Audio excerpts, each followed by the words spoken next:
Where the silver one went.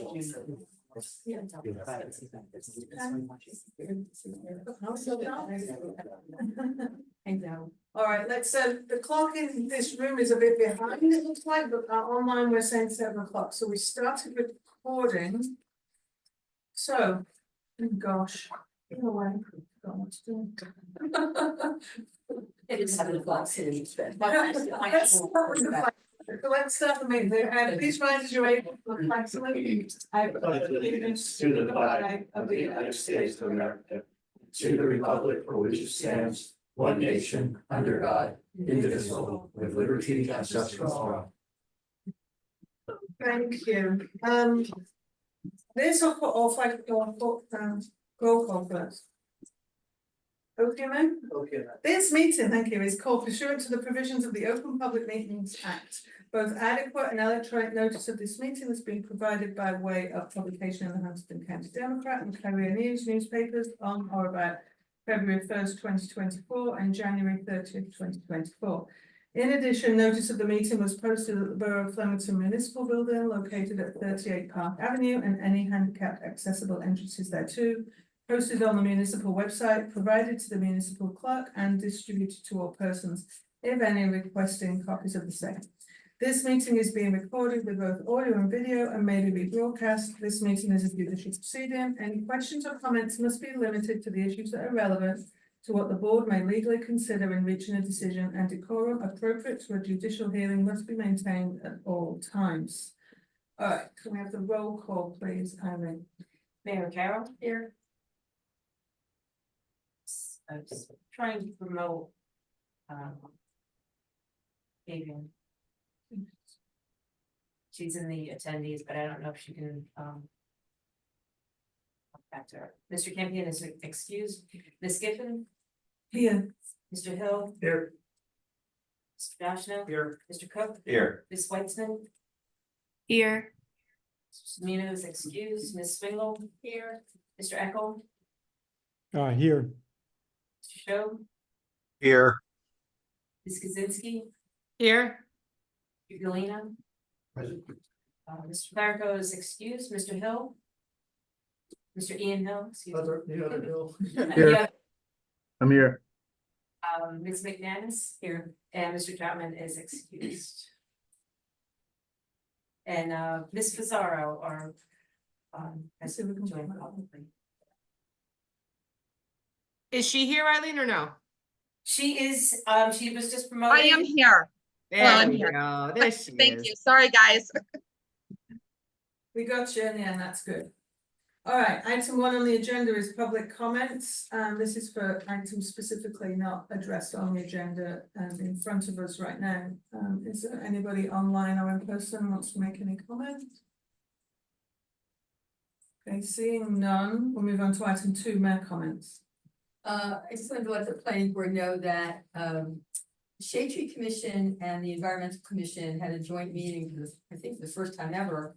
To discuss a number of items, including the checklist, which they appreciated, both commissions. And had no comments on stormwater and the state required new updated tree ordinance, shade tree ordinance. And as well as our list of acceptable trees. In attendance at that meeting was Planner McManus. I don't think this meeting would have been as successful as it was. Both commissions, I think, got a lot out of it. And Ms. McManus is now working on a new ordinance encompassing comments from both boards, along with, the state minimums.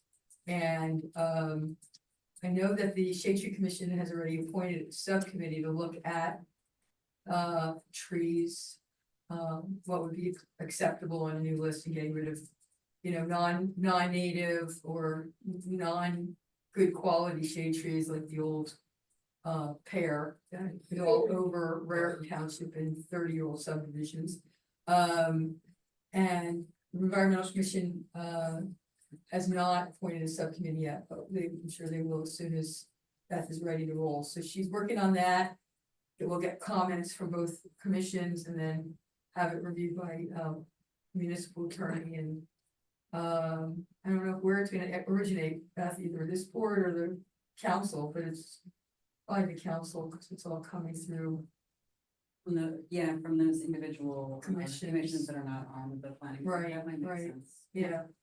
So, but it was very, very successful and, it really was. So I was really happy about that. And the parking committee continues to meet and work on, the nuts and bolts of fixing things around the town, including, you know, the light timing and, on the 2 traffic lights. There are issues, the one on North Main and the one on Broad Street. The only one that seems to time right is the one on Main Street. You know, there's not a lot I can disclose at this point because a lot of it is being reevaluated to make sure every I is dotted, or he's sketching out, Jay is sketching out, traffic consultant, areas to make sure things will work. So, you know, as I can report things from that, I will. So that's it. Thank you. Council comments, item 3? Yes, just, well, Marcia and I both serve on the traffic committee. So I think she pretty much gave you a great update there. We are getting our stop sign hopefully on the corner of William Street and Broad. That has been pushed through. It was supposed to be today, but there were weather issues. And then just I'll let you know that the Beer, Corn and Tomato Festival, What sign? the stop sign, Are you talking about the one on Williams? yes, it's not That's up not- yet. Well, it's not gonna be Oh. installed until after the DOT finishes all their work. Okay, And then it's gonna be Okay. installed afterwards, and there'll be a police officer posted there to make sure people adhere to it before we stop. okay. I saw the sign for it the other day. I think Got Mike it, yeah. Campion, the 23rd, Yeah, yeah, we did. so I'm So, crossing we're fingers that working on- happens sooner rather than later. Sorry. And Beer, Corn and Tomato Festival, they are looking for volunteers. So if anybody, I've got to give a pitch in for Tony Parker, Councilman Parker. They need volunteers. That's it. Okay, thank you.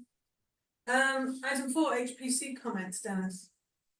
We didn't have a July meeting. It was canceled as we had no applications. And then the only other item is hopefully at the end of this meeting, I'll be clear on the next steps for the historic district boundary so that we can figure out when we're going to move forward with that and who needs to do what. I want to make sure we're clear on that.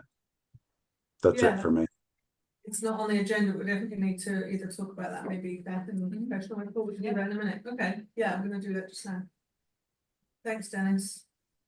Okay, professional reports. So Simon said that, let's go straight to Beth. So fast.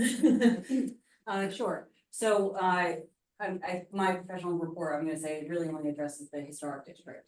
So, Kara and I have communicated, I think she issued a memo today. I don't know if the board had a chance to, if that was distributed to the board just yet. It is, yeah.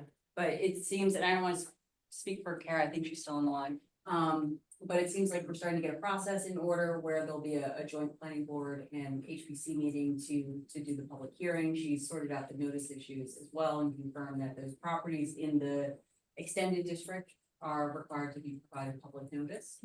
And one highlight I just want to reiterate is the municipal land use law provides a very simple process. The boroughs is a bit more robust. So for anybody that wants to cross-check what we're doing or is interested in seeing the language for themselves, please take a look at the borough ordinance as opposed to the municipal land use law, which provides some more detail on notice and how the meetings should go. So I don't want to steal Kara's thunder. I want to defer to her if she has any more commentary that she's got Alright, as well, part of her report. let's hear that before anybody on the board asks questions of the two of you on that then. Yeah, no, I don't have anything further. Beth is correct that where we wanted to make sure we were correct on is the MLUL has one process, but ours is a little more intensive. So I attached both language, language of our ordinance as well as the MLUL language to the memo that Beth and I did, so everybody can see what the difference is. But basically, we can discuss the process for the joint meeting, which would be between the HPC and the planning board. We need 20 days notice to the newly affected property owners that would be affected by the new expansion of the district. And that would be done 20 days prior to the date of the hearing. At that hearing, we could do the review and presentation of the HPC's report and the public hearing on that, as well as the planning board's review and recommendation by vote of that report, should the planning board seek fit to do so. And then from there, it would go to the town committee for review and introduction of an ordinance. So that's the Right. process. It's outlined in the memo, obviously available to answer any questions tonight or at any other point. But we're clear on the differences between the MLUL and our ordinance, and we certainly have a path forward, and can select a date so that we can comply with the requisite notice requirements. It sounds to me like the process is the one that a few months ago when we talked about it, the process is the same, it's just that we've clarified who needs notice and how much notice, so that we can go on and set a date for that moving forward, is that right? That's correct, and we've confirmed the additional requirements again of our ordinance versus the MLUL. Just wanted to make sure that everything was in line and that we were sure exactly who needed to be noticed. We have all that figured out now, so we can pick a date. From what I can see, the next hearing date we have, which is August 13th, wouldn't give us enough time to do the 20-day notice, but we could do it for the next meeting after that. So the last one in August Just would be enough. 27. Okay. Yep. So be enough time to gather together the notices and get them out in, so that we're delivered 20 days before that date. Okay. Yeah, Oh. share the list of the property owners that are affected by the district change. The tax assessment, he has to be given all of the addresses. Right. Would the HBC or John Hatch know exactly which We have the addresses. change? We definitely have all the addresses. I don't know if we have the names. I think that, what I would recommend is we take that map to the tax assessor and just have him provide the addresses of everybody. And that way it saves time for the HBC as well as the planning board, and it's done officially. Right. Okay. Correct. Yep, and then we would be able to put together the language showing that it's both a joint public meeting of both entities. And once we get that notice out, then we can discuss exactly how that happens. But it's not a 200-foot list in the standard sense of it. It is just, from what I understand, it's the properties that are affected. So the tax assessor might need a little bit of information on how to identify those particular properties. I The think that- addresses, Eileen, Yeah. I could get you the list of the addresses, so we have each of the properties that are impacted. Would that help? Yes, I think so, Dennis. I think Yeah. that would be good. Okay, Map and then you work it out, but then you can cross check against Dennis's list just to make sure that they're covered. Yes, I think that, Okay. as long and as. then, sorry. Sorry, Eileen, what were you saying?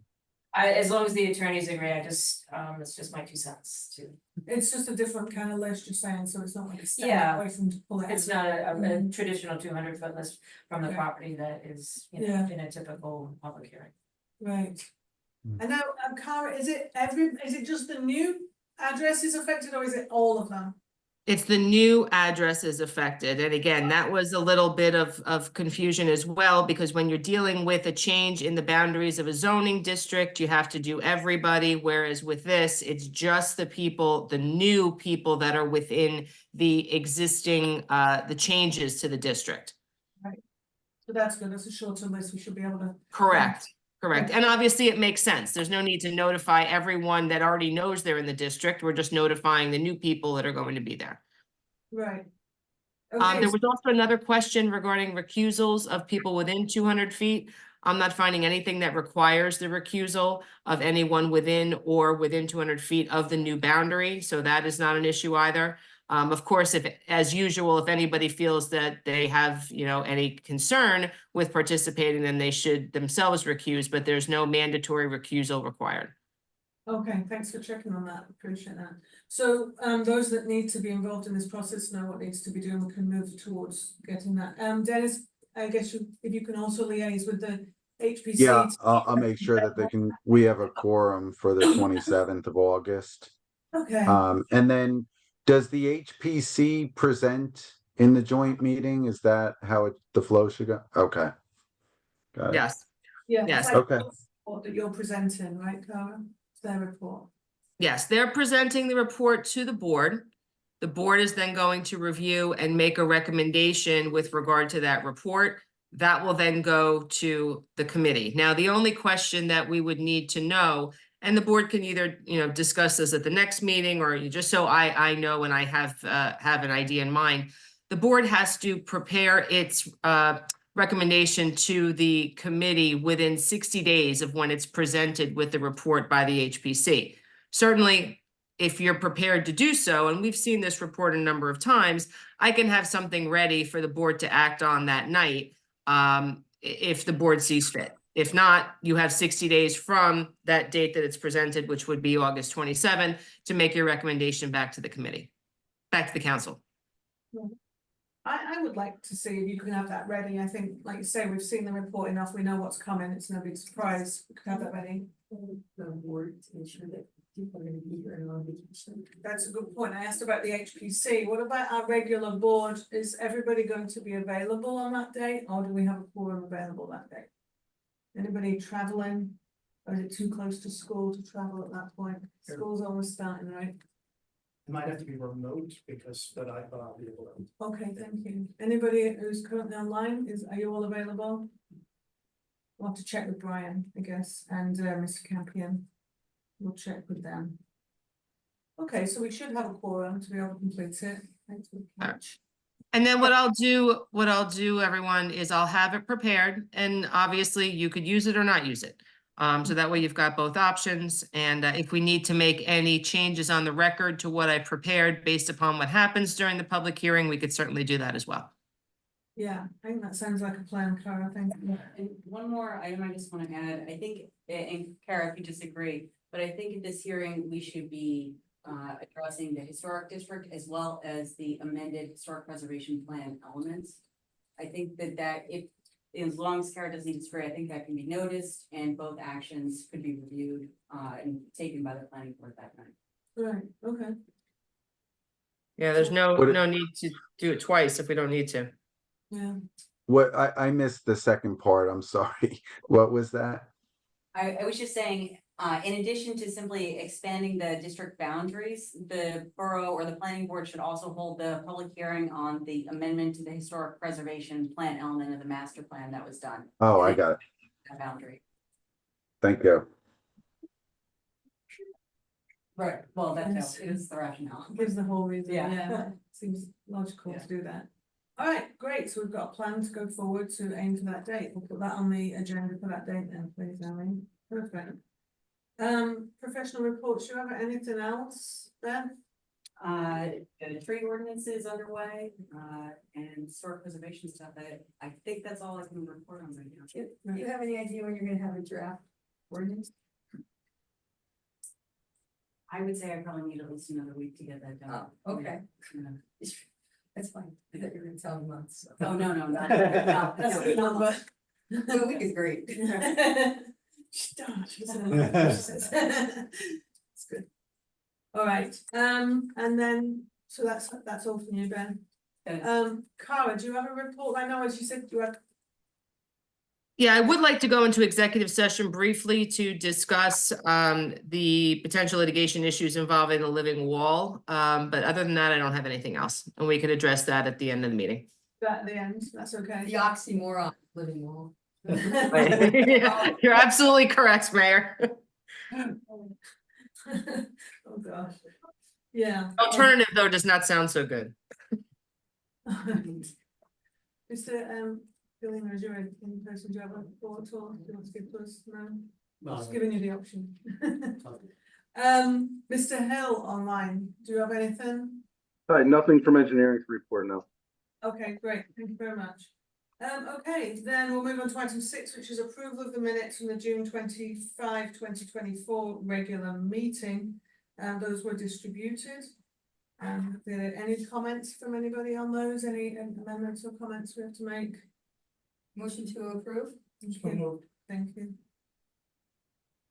Mayor Carroll, Yes. Mr. Hill, Yes. Ms. Fasaro, Yes. Ms. Giffen, Abstain. Mr. Dashna, Yes. Mr. Cook, Yes. Ms. Weitzman, Yes. Ms. Swingle, Yes. Mr. Epple. Yes. Thank you. All right, thank you. No, item 7, ordinance review 2024-18, the ordinance replacing the land use submission checklist. What do we have to do on this one? It happened while I was away and I thought it was moving through the process. It's back It from the is. council, so Right. the council voted to introduce it Mhm. as proposed by the planning board. So now you have to deem it. Yeah, this would be our ordinance review, the same way we review any other amendments to the zoning ordinance that are introduced by council. We need to review it and make a finding that it is not substantially inconsistent with our master plan. Obviously, the land use law requires us to, or encourages us to have a checklist. This is a better checklist that better serves the borough in that sense, and I don't want to speak for Beth. She can certainly say additional information as well, but I think the board can find that it's not substantially inconsistent with the master plan. So I agree, it's not, I don't think it's substantially or at all inconsistent with the master plan, it's a better version of the process that the borough is currently going through. I did have one comment on the ordinance, just as I was cross-checking it. It's really a comment in the checklist as opposed to the ordinance that Christopher Senior wrote. I assume Chris wrote it. No, Alex Fisher wrote it. Oh, sorry, yeah, so in the ordinance, so the ordinance itself is fine. In the checklist, it references submission of a traffic impact statement, and what I hadn't quite recognized as we're going through the checklist itself is there's an ordinance section in the borough code that addresses what should be included in a traffic impact statement. My recommendation is that we simply provide a reference to that, and it is section, I believe it's section 1515 is the traffic impact statement. So in the table, it should say submitted a traffic impact statement consistent with section 1515. And so I make that recommendation, and then as a complementary ordinance, I don't think it needs to be included in this, could be a separate one. But I also recommend that the section 1515, which references the traffic impact statement, simply provide a reference to the checklist, just so everything is cross-referenced. And I say that specifically because that section requires a traffic impact statement to be submitted when there's a major site plan, which is great, inconsistent with our checklist. But it also is for a subdivision for when there are 10 or more lots being proposed. And that is a detail that we don't have in the checklist. I recommend, and I can give the specifics in just one second, but I recommend that the ordinance language remain very general. It just say simply that the traffic impact statement shall be required pursuant to the checklist included at the end of this chapter, which is exactly how the checklist section is handled.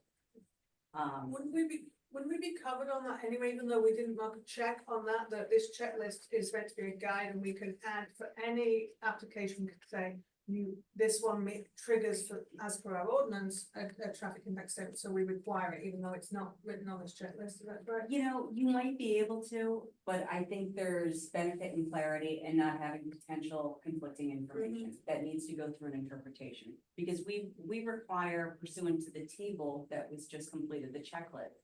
We require the traffic impact statement for major preliminary subdivision or for any subdivision that's major, as well as for major site plan, which is consistent. But then we also require it for D variances, which is not listed in the ordinance. And so I recommend that we take when it's the triggering language out of the ordinance narrative and just simply rely upon the checklist. I think that can be done as a separate ordinance if the council wanted to. It would just be a simple, very similar to what we have here, just to clean up that language. But those are my recommendations. One, that item, for the record, item Y on page 2, reference, I believe it's section 1515 of the ordinance, traffic impact statement pursuant to section 1515. And that the planning board recommend a further ordinance amendment to the narrative of the ordinance that cleans up language in the text about the traffic impact statement to essentially reference the applicability as set forth in the checklist table. So this would be in the referral letter back to the council so that our attorney there will see exactly what Exactly. your thoughts are, Yeah, the planning board's thoughts. yeah, Okay. that's my recommendation, just a little Okay. cleanup to avoid any potential conflicts down the road. Yep. We'll do it at this point. but, Yeah. Yeah. Yeah, because it'll get forgotten, I mean, I'll forget about it, I don't know if anybody else. Right, Mr. Gruen. He knows it better than we do. Yeah, we could certainly do it that way, include both of those as recommendations, and then I would obviously leave it up to Borough Council, but I don't think the first change in any way impacts the introduction of the ordinance, because we're not changing the ordinance, we're just making a clarification in the checklist itself, which would be an attachment. So that could very easily proceed for adoption when it's scheduled. And then if the council decides to take the other recommendation to amend the other section of the ordinance, it could do so as it sees fit. But we could include both of those as a recommendation of the board via a motion in a second. Yeah, it's a good catch, Beth, thank you. Does anybody else have anything? I mean, you were involved in it obviously heavily well as well, and hopefully we've covered everything, but did anybody notice anything that they've thought since is missing, we need to add? I think this is our chance to change it now, before it goes forward. Anybody on the board have anything? I see a lot of shaking heads. And Kara, your work with Beth to do a letter back to the governing body then? Yep. Yeah, that's scheduled for public hearing on August 12th if it comes back August 12th, okay. before tonight, or before then, it'll be scheduled for August 12th. Right, Then so- can I move that we find Borough Ordinance 2024-18 to be not inconsistent with the master plan and transmit those two recommendations to Kara and Beth just said to council. You did a double negative, you I- don't find it consistent. I know, It all because the makes law sense. says not inconsistent, and Okay. it's annoying. It bothers me every single time we have to do that. Me too. Annoying that. All right, I need a second, please. Second that. Thank you. And then can we call the roll on that, please? Mayor Carroll, Yes, Ms. Pissarro, Yes. Ms. Giffen, Yes. Mr. Hill, Yes. Mr. Dashna. Yes. Mr. Cook, Yes. Ms. Weitzman, Yes. Ms. Wingle, Yes. Mr. Eckel. yes, Okay, I need to ask for a motion to change the agenda. We want to switch around items 9 and 8 on our current agenda. So that the completeness, herein listed as number 9 can be done before number 8. To allow, quicker turnaround for people in the audience or people involved. Can I have a motion for that? I'll please? move. Second. Thank you. Could we take the roll on that, Eileen, please? I'm sorry, I missed the Switching. Dashna and Cook. Cook moved it, I Cook second. moved it, We're I'll switching it. second. On adjusting the agenda. Items Mr. Cook? 9 and 8. Yes. Mr. Dashna. Yes. Mayor Carroll. yes, Ms. Pissarro, Yes. Ms. Giffen, Yes. Mr. Hill, Yes. Ms. Weitzman, Yes. Ms. Wingle. Yes. Mr. Eckel. yes, Thank you. All right, with that being said, we'll move on to item 8, which is now completeness for Plaza One LLC application. No. 2024-05. I was like, I thought I got it right. Lot 43, lot 12, Route 1, New Jersey, Route 12. Application for interpretation. I'm not seeing the little camera thing here to turn on and start video. So you have to promote that computer to panel. Remote panelist. And, Join as panel. Run this panel. and is there any other? Is there something else to share screen? It doesn't- Yeah, now start video. Oh, If he starts video and then he can, Oh. he can just, all the panelists, it should be set that the panelists should share screen. Okay, you good? We're Thank you, cooking thank with you for that gas. courtesy as well. Good evening, Stephen Grunberg, Grunberg Law Office on behalf of the applicant Plaza One LLC. This is our application for a request for of an interpretation or in the alternative, the D1 variance to allow Plaza One to have a tenant named Osprey Lane LLC. They have essentially a boutique clothing store that's located in Somerville. And they're going to be expanding into Lambertville. And they want to have a space in Plaza One in order to have their management office, which will have about 2 employees there. And they will have some minor, when clothes come in, they'll process them, they might steam them, put them in the system, and then send them to either Flemington, Somerville or Lambertville. So it's really a low management office type thing with some minor processing of the clothes. We think that it's a permitted use in the zone, and we provided the 2 citations to the highway retail zoning ordinance that we think it's permitted. And we provide testimony with respect to that. And if you don't, then we're gonna ask for a use variance because I think it's a good thing for the borough. So our application is filed for a request for an interpretation or any alternative for D1 variance. Mr. Clerico issued correspondence, I believe, July 15th, and he narrowed it down to a couple of issues for a recommendation for the board to consider for us to provide in the absence of a checklist, which is forthcoming. If you note the application materials that we provided a substantial amount of photographs of the site, of the interior of the building, of the door, of the entranceway, of each room, and of where the activities are going to be taking place. We provided the approved site plan from 1980, and the testimony will be that there's been no changes to the site. This Plaza One's been around for a long time, for over 40 years. There's been no changes. There's no external improvements proposed. There's no internal improvements proposed. I know that the photographs depict the area because I took them and I walked through and took where everything is going to take place. So Mr. Clerico recommended essentially 2 things. One is an updated survey. We don't have an updated survey. We have the preliminary site plan that was approved in 1980, and the testimony will be there's no changes. That's the way it appears now, and that's documented by the photographs that I took all around the building. The other thing, he asked for a floor plan. I took the photographs of each and every room, giving you an idea of what's going to be taking place, and I think that adequately provides the board with information about what activities are going to take place.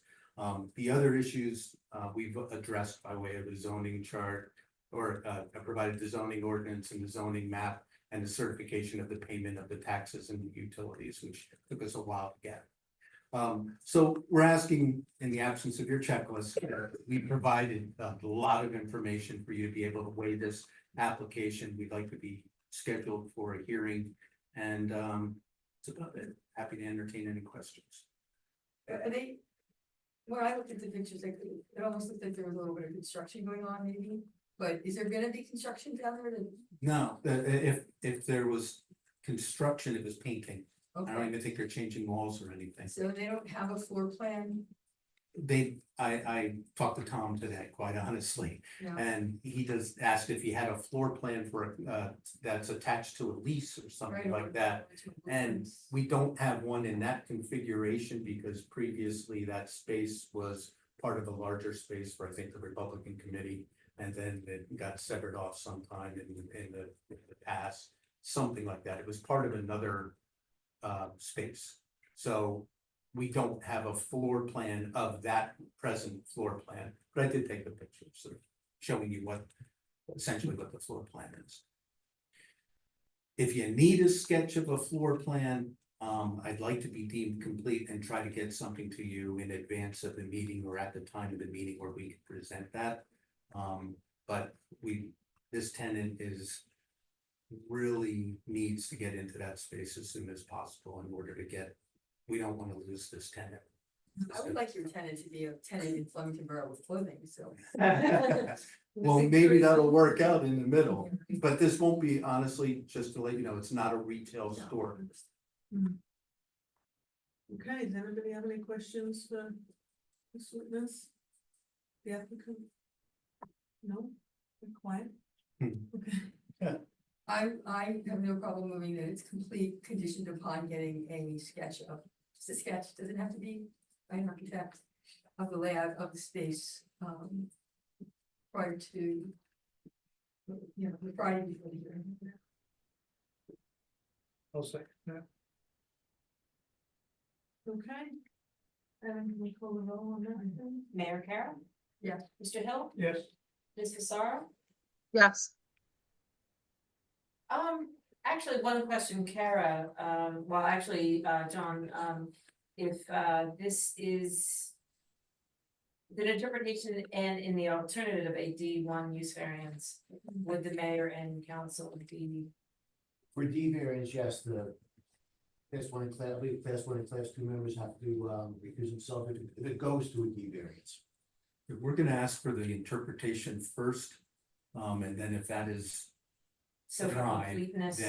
then I will. But for completeness, we So can vote, it's we have to just, vote for and It'll carry. be in two stages depending on what the, if the board finds that under its interpretation, the variance relief is required, then it goes to the second phase and those members would then have to recuse themselves. Correct. Is that acceptable to you? Steve? That's fine. Okay, very good, thank you. for that clarification. I will recall the roll then. Mayor Carroll. Yes. Mr. Hill. Yes. Ms. Fasaro. Yes. Ms. Giffen. Yes. Mr. Dashna. Yes. Mr. Cook. Yes. Ms. Weitzman. Yes. Ms. Wingo. Yes. Mr. Eckel. yes, Thank you. And the hearing date. What do we have at the next meeting? We have to notice how much. It would be it'd be difficult to do the August 12th, 13th. Quite enough time. There wouldn't be enough time to notice for that. The next, of course, is the August 27th, which we have a joint meeting with the HBC, as we've just discussed. I'm on vacation that week anyhow, so Oh, I like your excuse. Okay, okay. So the first meeting in September then, It's 10th of September, 10th of September. Great. Okay. okay. Thank you all We'll very see much. you then. Excuse me, when was the date that the floor plan sketch had to be submitted? the Friday before September 10th, so. The sixth, I guess? Yep, 6th. Great. Okay, thank you. Thank you all very much. Have a Thank good night. you. Thanks. Thank you. All right, we'll move on to new item 9, completeness / public hearing for Douglas Seaver, application 2024-02, block 41, lot 9, 189 Main Street. For the record, I live at 197 Main Street and I will be recusing myself from this item on the agenda. I'm gonna hang out because we've got, well, because we have an executive session. So. I'm recusing myself as well. I live at 194. Okay, all right. I'm gonna listen just to learn. We'll follow for you, Jeff, or we'll text you or whatever when we're ready. Thank you. And Dennis, you'll have to, I think you have to blank yourself. Is it something? Yeah. Thank you. All right. It's yours. Thank you. My name is Robin Wright. I'm an attorney with the law firm of Lanza and Lanza, and I represent Douglas Seaver. Mr. Seaver owned 189 Main Street from 1996 to briefly June 2024. When he sold the unit, sold the building, I submitted a consent from the new owners to this application to the board. We are asking first for the board to find our application for a certificate of nonconformity complete, and then to allow us to present a public hearing. We did provide notice of the application. I believe Mr. Clerico reviewed our application under ordinance 1501, and I sent a supplemental material in my letter dated June 13th, 2024. That was after Mr. Seaver was representing himself initially and the matter was declared incomplete. I believe we provided all the documentation that Mr. Clerico listed on his his memo, and I would ask that we be found complete. Bob just wanted to recommend that the board consider whether the conformity is required under subchapter M. He doesn't take any position on it, but that's something for the board to consider. Can you please explain that to the board and the public? Well, I can read it for to you. Whenever an application for development to the approving authority is permitted or required by this article, it shall be in such form and accompanied by such maps, documents, and materials as are prescribed by this article, and shall be submitted to the administrative officer in such numbers as is prescribed herein.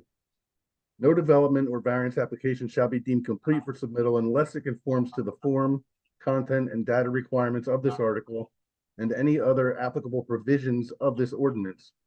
No application shall be accepted unless it is filed on the official application forms of the borough.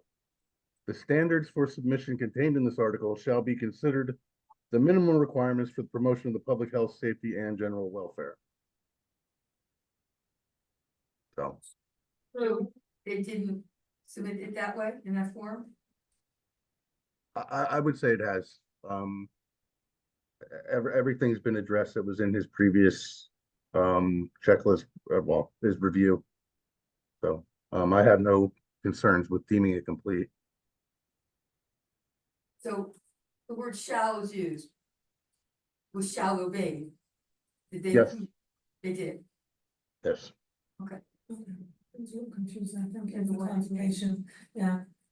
Okay, so your office is saying that we can deem it complete if we feel that way inclined.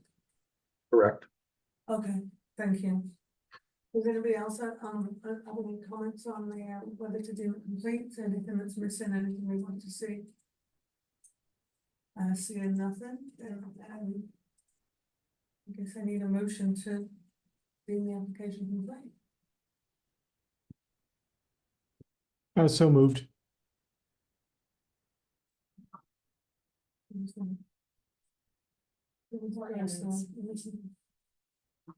Oh, Don, was it? Yes. Yeah. You went so quick, I missed you.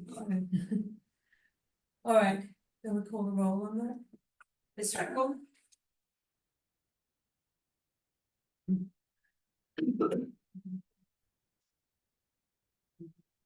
Mr. Eckel, we need your vote. Oh, yes. Thank you. Ms. Wingo? Yes. Mayor Carroll? Yes. Ms. Pissarro? Yes. Ms. Giffen? Yes. Mr. Hill? Yes. Ms. Weitzman? Yes. Mr. Cook? Yes. Mr. Shu? They were accused. Oh, sorry. Very excused. Yeah, so it's. Mr. Show. Very good. Okay, so I understand that adequate notice was given that we can move on with the public hearing directly, is that correct? Yes, I noticed, I did check the notice against the mailing of receipts and it was reviewed by our attorney. Okay. It's just, should we mark the affidavit of service, as an exhibit? Yeah, generally, I think Kara usually marks exhibit A1 as the application and all supporting documents. And then A2 is the notice of hearing. Okay, so A1 would be the application, all supporting documents, A2 would be the affidavit of service. And all documents attached to that would be the affidavit of publication, list of owners and the proof of mailing. There were some minor, I guess you could call them issues regarding the service of the notice. There was one where the person's last name was Rosas, R-O-S-A-S, but the mailing, the mailing slip said Ramos, but that was delivered and signed for by Mr. Rosas. There was one where that was addressed to a Pittstown address, but it had the Flemington zip code on it, but it was signed for and it did contain the Pittstown post office stamp, so I'm satisfied that that was correctly served. So after review of the documents, the board does have jurisdiction and can proceed with this matter. Thank you. Thank you. I have a number of exhibits, and I made hard copies of them, and I think it'd be easier if I just kind of pass them out at the beginning instead of, you know, as I go through them. Were all these issued previously, or do we need to put them into the, on the record as a separate They exhibit? should be marked. These are all marked already. They're not marked, that this is new to be. Well, we can mark them as we go along. Okay, all right, I'll just give the board members the packets. I know you did submit some extensive, materials. Do, that could be- Yeah, was this available online? Because we have quite a few members on Zoom. Yeah, I did send it to Eileen, right Okay. before. Yeah, It was, yeah, it was. It's emailed to around. me. it was emailed to the board, it's on the website as well, I put it onto the OneDrive so that, I believe, Robin has brought a, zip drive, thumb drive, so that she can share the screen, Right. Okay, like it says, I want the paper copy, can we have a paper copy in person? It's fine. And, Just receive one. Not sure of that. so Robin, for items like, yeah, photographs, you get it, submit them as a set, you want, right? Okay. So Eileen, you're referring to the email that you You know, I gotta sent, do digital. exhibits with the attendees tonight, so that was at 5:50. Yes. Okay. I have it, there's- I got it.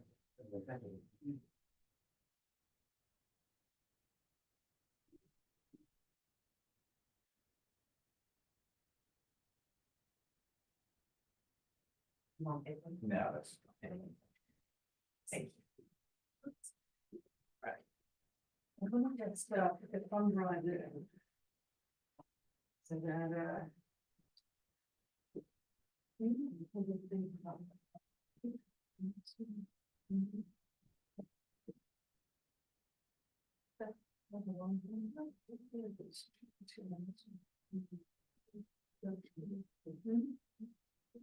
And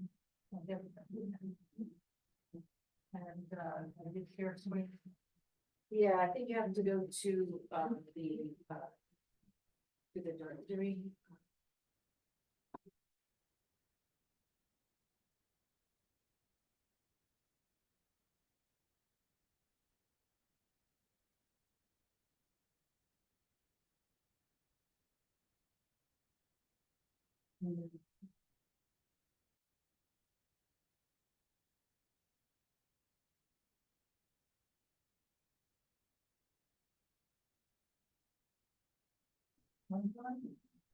You might be able to.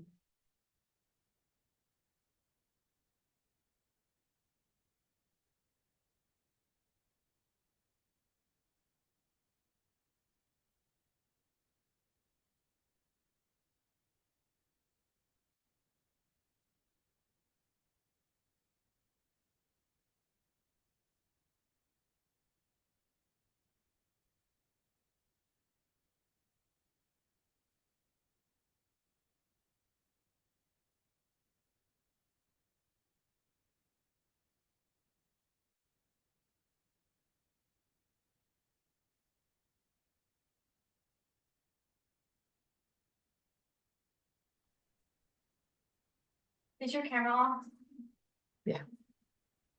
Then I think you need to share a screen and try to manipulate those. Alright, so we also need a camera facing you then.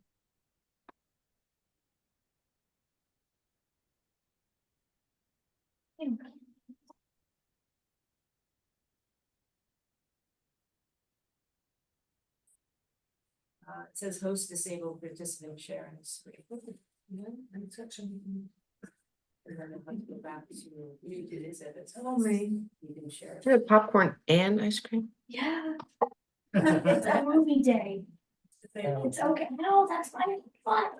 Do I need to press the green share? No, I don't wanna share my screen. There's an arrow next to the share screen button and it Yeah. allows you to set the permissions. Sorry, I'm Set not the permission. participating in the Multiple hearing. Participants can share. Let's try that. Give it to you. That's all right. I'm a member of the public with an interest. Thank you. Does that help? Did that help you do that? Yeah, it should say multiple participants. Yeah, I selected yes for that. Yeah, now. Share screen. Okay, now that's.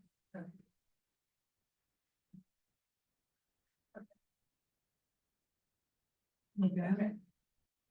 Thanks, sorry about that little hiccup. Mr. Siebert is here because he has owned 189 Main Street for almost 28 years, and it's used as a four-family house. It was used as a four-family house when he bought it, and we're trying to we're asking the board for a certificate of nonconformity. In order to get a certificate of nonconformity, we have to show the legality of the use at one time. Right now, this property is in the TR zone. TR is a transition residential zone. It allows single family and two family houses. It doesn't allow 3-family and 4-family houses. It's intended as a transitional district between the commercial zones of the town and the single family houses. But we're going to show that this house really has an unusual history, that it stopped being used for either single family or 2-family over 80 years ago, and that the board can make reasonable inferences based on the evidence. It is circumstantial, but there's enough here for the board to make a reasonable inference that this was a permitted use when it began in the borough. So with that, I'm going to go through some of the documentation that I found. And when I'm done with that, I'm going to put Douglas Siebert. I'm going to ask him to come up and testify about his ownership of the property, what he's observed about the property, what he knows about the property, what the borough knows about the property, and then we'll ask the board to make the inference that this is a permitted grandfathered use in the borough. So my first exhibit is really just photographs, and photographs are really just to kind of give the board, to visualize the property. It's a large property, it's about 3,800 square feet. Are we marking this all? Yeah, we should, well, Yes. Robin, you just want to go, like one document at a time, like first we do the photographs, or you want to look this whole? Let's mark that, yes. A3 would be set up by 5 photographs? Yeah. Yeah. And that would be exhibit A3. Okay. So this is A3. And I'll have, when Doug gets on the stance, he'll talk about this more in depth. But I just wanted everyone to know, I'm sure everybody's seen this building. I just wanted everybody to know what building it was.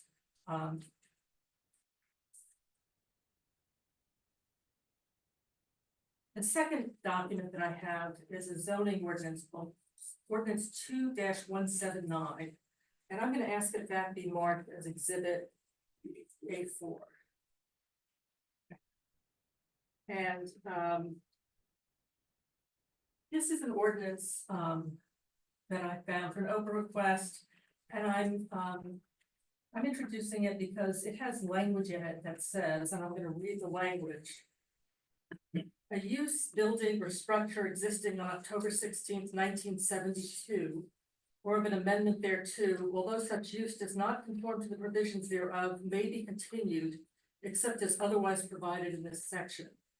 And this section is basically standard law on non-conforming uses, the following section. So I'm going to take the position that we can show that this was used for multifamily by 1972. That shows that it was a legal multifamily use when it was established, when the 4-family use started. This ordinance from the borough seems to grandfather those uses as of 1972. It's hard to find records. The borough, as we all know, is a very old borough. The zoning ordinance probably goes back to the 40s or probably earlier. So we're trying to piece together, various aspects of the borough zoning to prove our case here tonight. Our third document is, and I would ask that be marked exhibit A5, is just an excerpt from your 1997 master plan. And the reason that I wanted to introduce this document is because it talks about multifamily 3-4 unit residential. It doesn't say that they're permitted, but what it says is Says 3 and 4 family dwellings are scattered throughout the borough, but generally are located on the fringes of the central business district. 3 and 4 family dwellings are found predominantly within the RB transition zone. So to me, this is a recognition by the board and by the borough that these uses, these 3 and 4 family uses do exist. They are in the borough. They're in the location where this is, on the fringes of the central business district. And they're in the RB transition zone, which was the precursor to the TR zone. The TR zone, I believe, is from the late 90s, and the RB transition zone was immediately before that. So both of these ordinances recognize that there is a degree of nonconformities in the borough, and there are 3 and 4 family houses located in the location where this building is. So A5 would be, the title would be, portion of the master plan entitled existing land use classifications. I'm sorry, what year was the? This is, 97. I think it's 1997. And the next document is, this is just background. I'm just gonna give you a little background about the house, which I think is important. This is a document that I got from the, and let's mark this A6. It says residence of Henry Fluck. This is a document that I got from the Historical Society. I went to the Hunter County Hold record to see what documentation I could find. And I asked the Historical Society, and it turns out that this building was originally the home of a very prominent Flemington attorney. It was sold in 1883 to his wife, Annie. Henry Fluck died in 1900, and Annie died sometime thereafter, and their son Lytton inherited it. He sold the property in 1921 to a man named Adam Robbins. Adam Robbins then sold the property in 1926 to Jacob and Sadie Keller. And then in 1927, the Kellers sold it to Alex and Mary Haydu. And Alex and Mary Haydu would own this property from 1927 to 1959. And then the next exhibit is, I would ask that that be marked A7. The newspaper article Yeah, this is a entitled Flemington State Police to change orders. right. This is an article that I printed out from newspapers.com. It's dated October 14th, 1938. And I want to read certain excerpts from it. It says, State Police Barracks will be moved October 31st from Pennsylvania Avenue to the Haydu property, 189 Main Street at Grant Ave, according to an announcement by Corporal Charles Pfeiffer.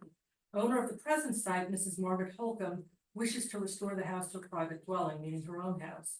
Troopers have been housed at the Holcomb property since August 1st, 1932, when they moved from Park Ave to have better access to the highway. Mrs. May Smith, who has been board mistress for the troopers, will move with them, taking her family with her. She will be given separate quarters in the large house on Main Street. So I think it's well known in the borough, or at least among the people who are involved in the Historical Society, that this building was at one time used as state police barracks. So it began its use as state police barracks in 1938. New Jersey State Police were required to live in the barracks while they were on duty. There's actually a United States Supreme Court case addressing the taxation of benefits to state police where it says that. And so you have state police officers living in this house along with Mrs. May Smith. So the property in 1938 ceased its use as either a single family or a 2-family home and began its use as a place where multiple unrelated people lived in the same place. My next exhibit is A8. I'm going to ask that the newspaper article be labeled A8. An article entitled Raritan Township State Police Barracks on the market again. Yeah. And this is a newspaper article. It's from the Hunterdon County Democrat, and it's actually from March 7th, 1996. But I printed it out because of what it says on the second page. It says, The area state police station was at 189 Main Street in Flemington for many years. In 1959, the troopers left that address for the building on Route 202 between the Borough and Three Bridges that is now the Bud Shop. So that kind of tells you the length of time that this building was used as state police barracks from 1938 to 1959. And my next exhibit is documentation that supports this newspaper article. I went to the Hall of Records, and I'm going to ask if this document, this is a deed from Alex and Mary Hayden of Vincent Schwab, and I'm going to ask this be labeled Exhibit A9. And to be from Alex Hayden and Mary Hayden to Vincent Schwat, Yes. CHWAT. Yeah, it's first. Dated September 9th, 1959. Right, and this just supports what the newspaper article says, that in 1959, changes happened to the property. It was sold from the Haydens, state police left, and now Vincent Schwat became the owner. And my next exhibit is an excerpt from the Flemington Raritan Township Resident Directory, 1964, and I'm going to ask if that be labeled Exhibit 810.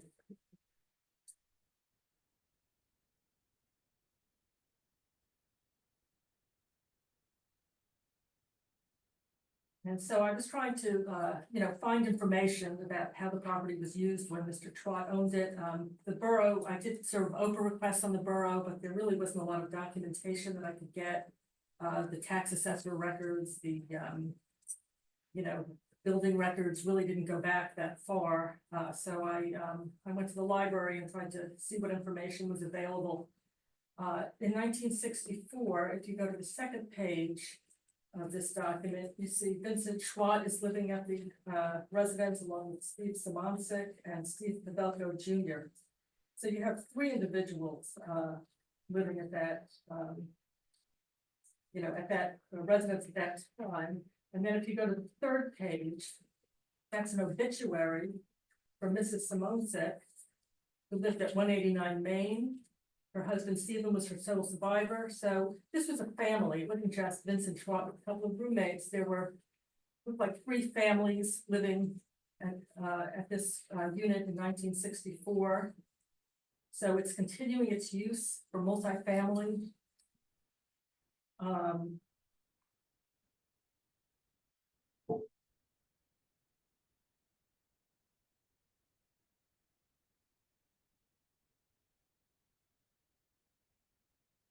I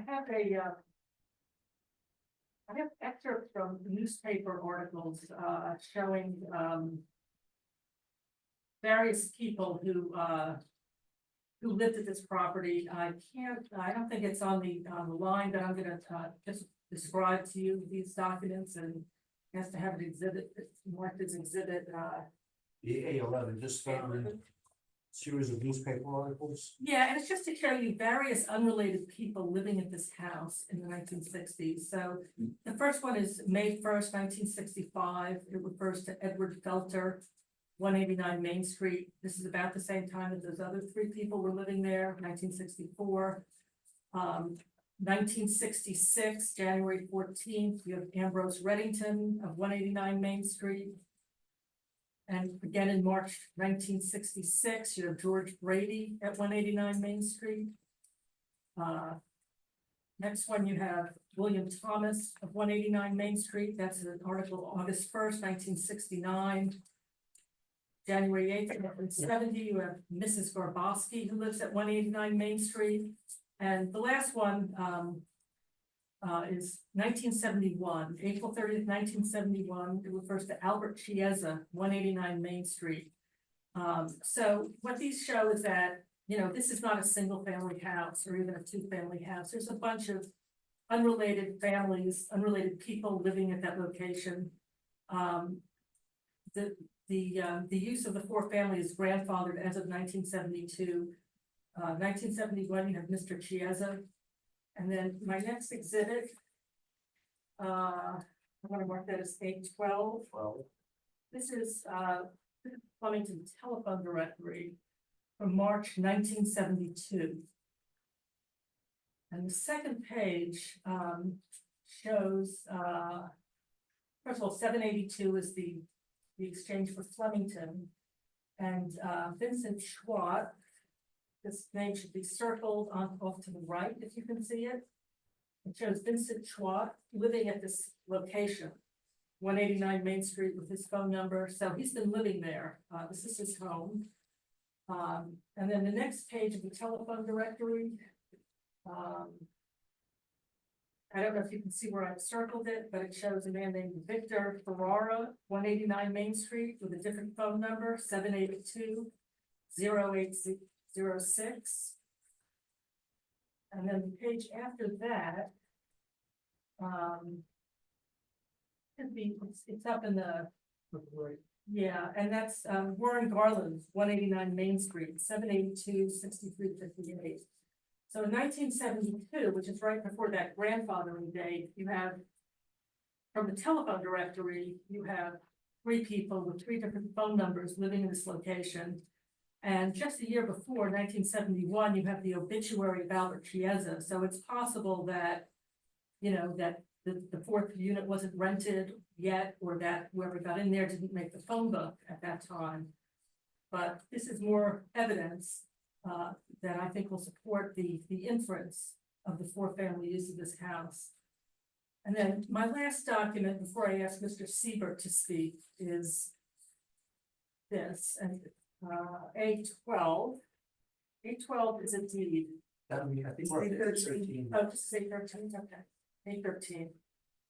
So A13 is a deed from, it's just one page of a deed from Vincent Schwat to Leon and Edith Millman, dated August 28, 1978, and that's to show when the Millmans began their ownership of the property and when Mr. Schwart's ownership ended.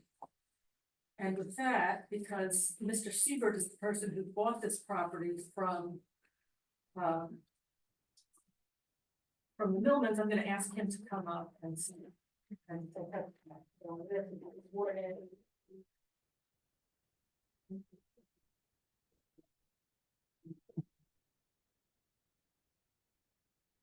Well, there's a couple other, I guess, documents. Do you want to put those in at this time? There was like a listing for. yeah, well, I'm gonna ask Douglas to talk about that, so. Those other documents, so,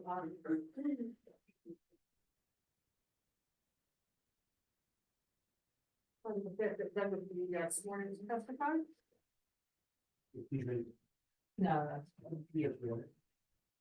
You want me to swear in? Yes, please. Please raise your right hand, Mr. Seaver. You promise to put the testimony in this matter, give the truth, the whole truth, nothing but the truth, and help you God. Yes. Please state your name and address and spell your last name for the record. Doug Siebert, Siebert, 76 Mine Street in Flemington. So Douglas, you're the owner, you were the owner of 189 Main Street until last month, correct? Yes. And you bought the property in 1996? Yes. And how was the property used? It was used as a 4-family rental. And so you've used it during your entire ownership as a 4-family rental? Oh, yes, when I bought it, it was a 4-family. And it remained that way. I didn't do any changes to it at all, and yes, Is the property fully leased? yes, it was. Okay, so so each of the 4 occupants each of the 4 apartments are currently occupied by tenants, correct? That's correct. Okay, now I'm gonna ask you, we're gonna go back to 1996. And I'm gonna ask you to look at document, what exhibit are we up to now? 14. 814, okay? And can you tell me what that document is, what 814 is? This was the listing for the sale of that property when I purchased it. And the listing says Victorian lady with 4 apartments, great investment, correct? That's correct. So this building was being advertised as a 4-family building, correct? Yes. Okay, and this was open, right? I mean, this was a listing that public advertisement, correct? Oh, yes, it was by Parker Real Estate. Okay. And let's go to the next page. This document. The listing showed 4 units, correct? Yes. Okay, and we have the date of that listing, which is July 1996, correct? Yes. And the same listing also represents that this building is former police barracks, correct? Yes. Okay. And did you inspect this building, when you, were looking at it and when you were considering buying it? Yes. And what did you observe? Well, I went through it and saw the 4 apartments, 2 on the first floor, 1 on the second, and 1 on the third. It was fully leased at the time. And bought it as an investment property.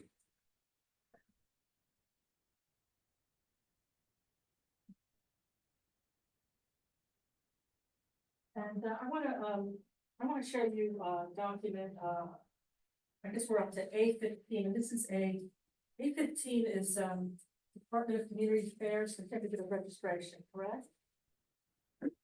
And we're gonna mark that as exhibit A. That'll be, Yeah. 86. 15. I thought the listing was 14. I thought the Century 21 was 14, and then Yeah, we have this listing that's a, this is 15. of 15, right? So, can you tell me what that document is? Yes, it's a registration with the Department of Community Affairs. It's a state register for the use of the house as a 4-family, which I got from Leon Millman, who had it previous to me as well, and was transferred to my name. So, Mr. Millman, represented, this was registered as a 4-family with the state. Yes, And, did you have discussions with Mr. Millman about the use of the property? yes. And what were those discussions? What did he say? Just that it was a 4-family when he owned it, and he didn't alter it at all, and I purchased it with that same intent. And was it registered with the state? And he said it was, and then I had it transferred in my name, and then every 5 years they come out and inspect the house and make sure it's in conformance. And you know, the certificate of registration from the DCA does indicate that there are 4 units on the property. That's dated April 16th, 1982. and it says total units or And then the next document, is, a real estate contract, and can we mark this as? Okay. What's the real estate contract that you entered into with, Mr. and Mrs. Newton? yes. And, if we turn to page, we turn to section, 4 of this document.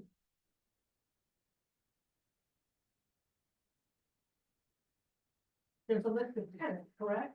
Yes, And, that was, so the property was fully rented, and it supports your description of your conversation with Mr. Millman, that this was a use that, he had been using it as a 4-family, and, it was fully leased. And then if we look at number 6, I'll read, section 6, the buyer intends to use the property as a multi-family home. The seller states, to the best of seller's knowledge, that the use does not violate any applicable zoning ordinance, building code, or other law.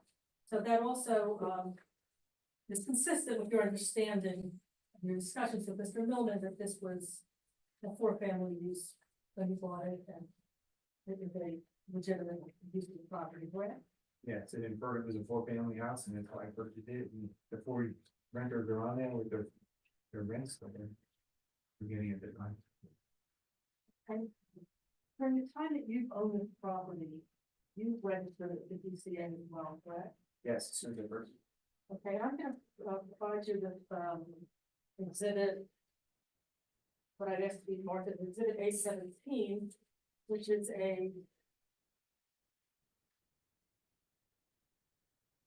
The certificate of registration, of this property, dated June 5th, 2018. From the DCA. and so the DCA, this building, Mr. Millman had it, and since you've had it, it's been registered with the state as a 4-family building, correct? Yes, And has the DCA inspected this property? yes, And has the DCA approved the property? yes, And the page after that, I believe, is a certificate of inspection. Showing the DCA has inspected this property. It's a multiple dwelling, correct? that's correct. And then, the next document is can you tell me what that is? That's a certificate from the town? Yes, for a fire inspection for smoke detectors for each of the 4 units. And this was issued, what was the date of this decision? It's like, Oh, yeah, into, two, so at least as far back as 2002, the inspectors went inside the property, correct? that is correct, and for 4 units every year thereafter, we pay fire inspection, smoke detector fee. So the borough observed the 4-unit use of the property. Yes, And your tax on this property is a 4-unit property, correct? yes, Have you been taxed on this property for a 4-unit property since you bought it? yes, At all times, it's been taxed for 4 units for all of the 28 years. yes, that's correct. I'm skipping the tax thing there because I think it was an error. But I did submit the tax assessory document with the supplemental letter that I sent showing you the 4 tax 4 units. And then our final document is Exhibit A. Well, Tom, we were up to A18. So this is. Okay. Okay, A19, and can you tell me what A19 is?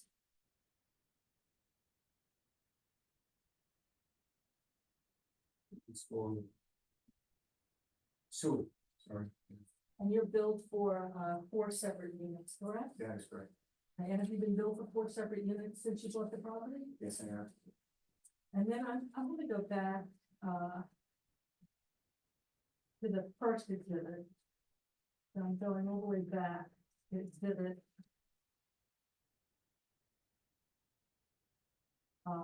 Exhibit A1, and I'm on the second page. And I want you to explain to me, you've got 4 units in this building. Does each unit have access to the outdoors? That's correct. Each unit has a separate entrance to its apartment. Okay, so the front entrance, That service the first floor unit, okay, secondary means of egress as well. 4 units. and then which unit is this one? That's unit number 1, which is the first floor right-hand side, which is entered from the back or in front of it. Okay. And then this is another unit, That's unit 2, it enters from Grand side, yes, down on the first floor. okay? And this last photo, That photo is in the rear, it's for unit number 4, which is access from the back, and you go in stairs to get up to the 3rd level. So the front door services the second floor unit as well, under all individual separate units. Access. now do you have an opinion about when these units were created, when this access to the outdoors was created? Well, if you look at the material of the house, and the detailed trim work, and it's interesting to go back to your earlier photo with the first owner, Buck family. Shows and indicates that detailed trim work that's been on the house, and if you look at all these entrances, they still have that same similar trim work that takes place. Now, in the back of the house, these doors that are here, are definitely from many years ago. You can tell there's some stained glass that's still within some of these doors. None of these entrances were installed relatively recently. This is definitely something that's been here for many years, at least back in the day. But so and you have a background in construction, correct? Yes, I'm a superintendent for a construction company for 40 years. For how many years? 40, 40 years, okay, and you've observed these entrances to these outdoors, and you believe that they've been there since at least the 1950s, is that correct? absolutely, yes. Okay, thank you. I don't have any other, well, one more question. The fire inspector was out recently, correct, when you sold the property? Yes, Okay, and you have no issues with the property, correct? no, not at all. Okay. And you sold the property in June of 2024, Yes, and the current owners are using it as a four-family as well, correct? yes. Okay. And can you witness over to the board? Okay, anybody on the board have questions for this witness, please? Ms. Reed, you sell the building for? 735. Would that based on being full family? Uh, Which is because it's 3,800 square feet, Flemington Borough. Yeah, it was based on that, it's a rental investment property. So you don't currently own the property? No, I do not.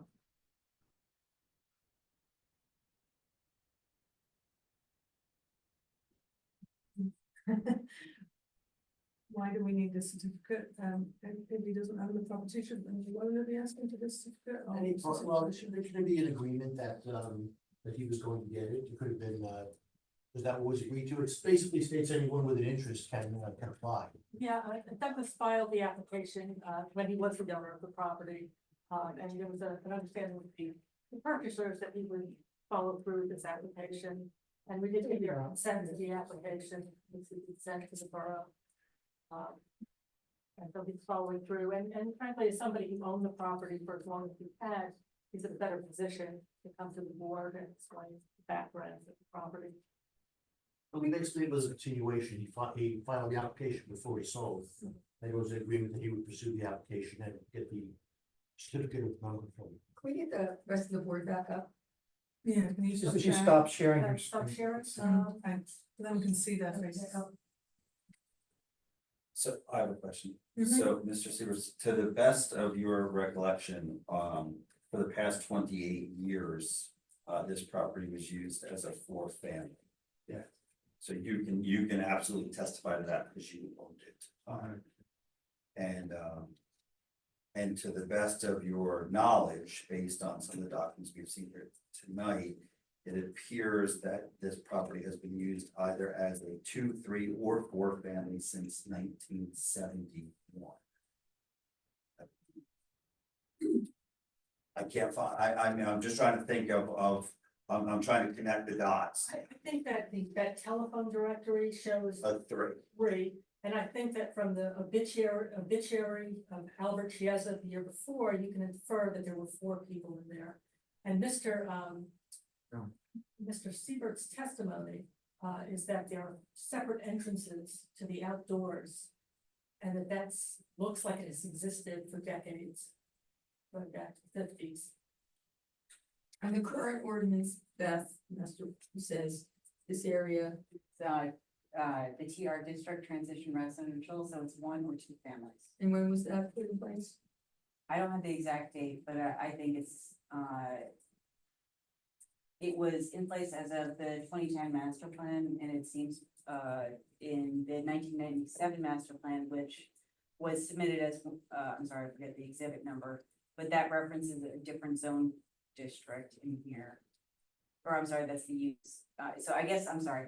And it was, It's, I believe that the ordinance was adopted in January of '79, which it had a provision that anything that existed, any non-conforming building or structure existing as of October 16th, 1972 could be continued.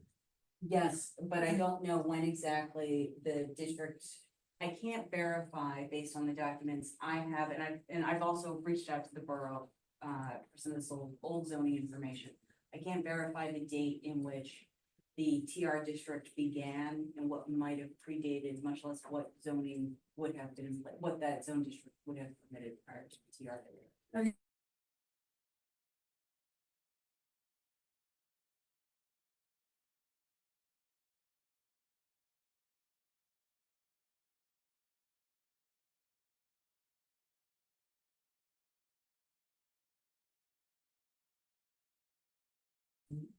Twenty ten or whatever, not master plan. I think that, there may have been some relevant zoning between 1972, say, and 2010 for the master plan or the 1997 master plan.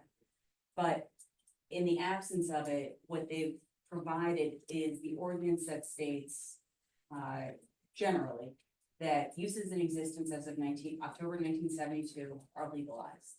And so I think what the board's charge is is determining, did this property include 4 apartments in October 1972? If yes, then it seems they're eligible for the certificate.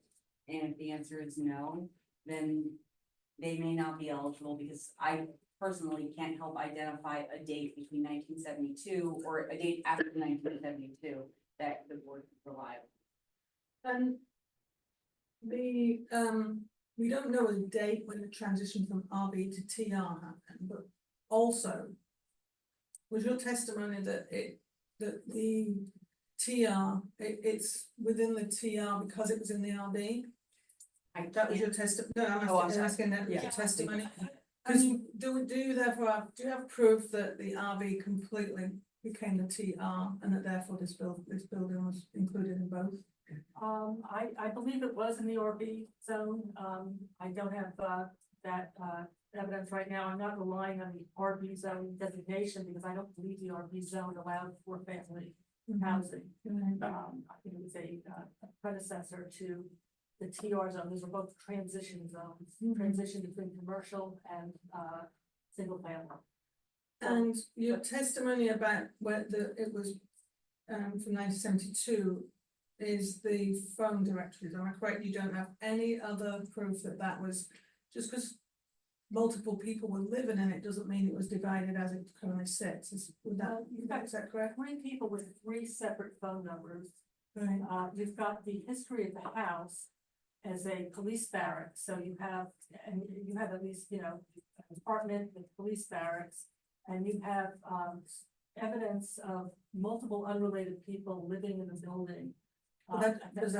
Is your testimony that it was actually subdivided at that time into the apartments? Because I only see phone records. I think that's, well, it's asking the board to draw an inference based on phone records, along with Mr. Siebert's testimony about 4 separate exits in the building.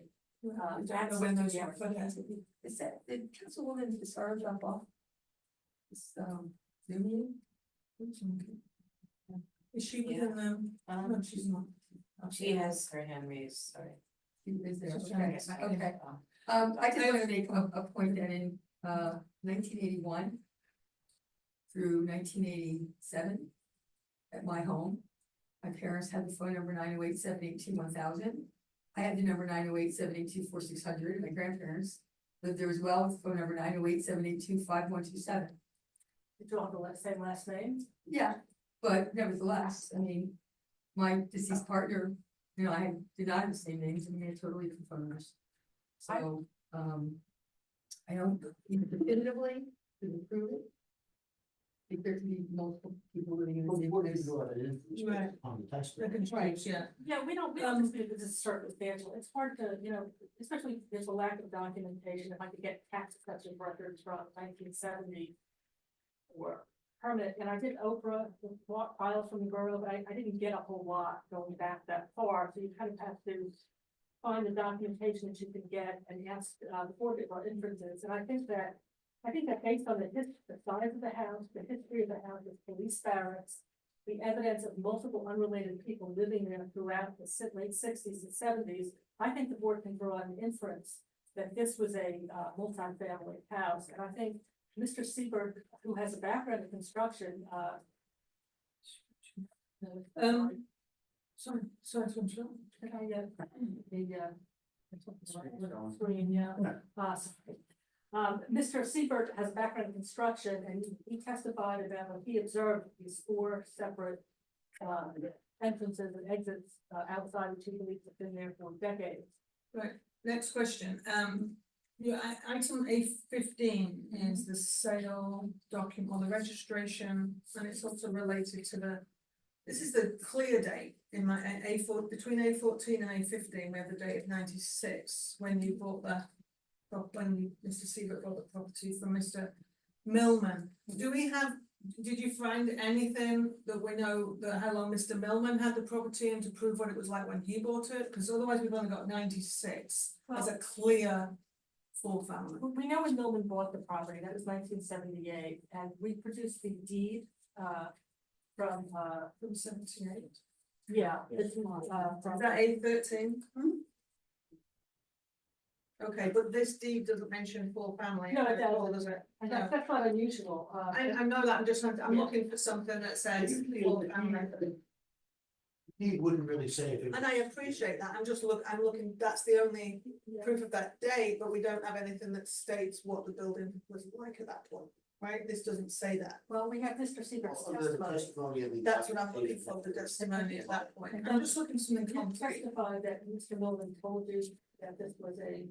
Yes, and it was advertised as a four family, I went through it, it was 4 apartments, I haven't changed anything on the floor plans. On the No. day I purchased it, so it just. The inference was that it was subdivided, it was a four Well, family. I'm saying that the 96 date, the evidence you gave us of 14 and 15 gives us that 1996 date. I'm not questioning that. I'm looking for something before then. Doesn't that, either one of you can answer, the same document that we're looking at, the listing from July 1996, page 2. Doesn't the document state that there are 4 tenants and the owner is Leon and Edith Millman, Yeah, right? So 96, but Yeah. that's the date we have proof. We don't have official concrete proof before that. Is that correct? This is absolute. Yes, it is absolute, but on the day they listed it, it was a 4 family. Yeah. Yeah, and the proof, you know, the proof is. Oh, we have 82. Is Mr. Siebert's testimony. Mr. Millman, has passed away, Mr. Siebert is testifying about his conversations and his communications with Mr. Millman, who owned the property from 1978 to 1996. I have a couple, sir. So, no, I'm just, what number was 815? Oh, you didn't put them in order. 815 predates your stay. It's mine, right? So 815 is 1982. Shows it being in 1982.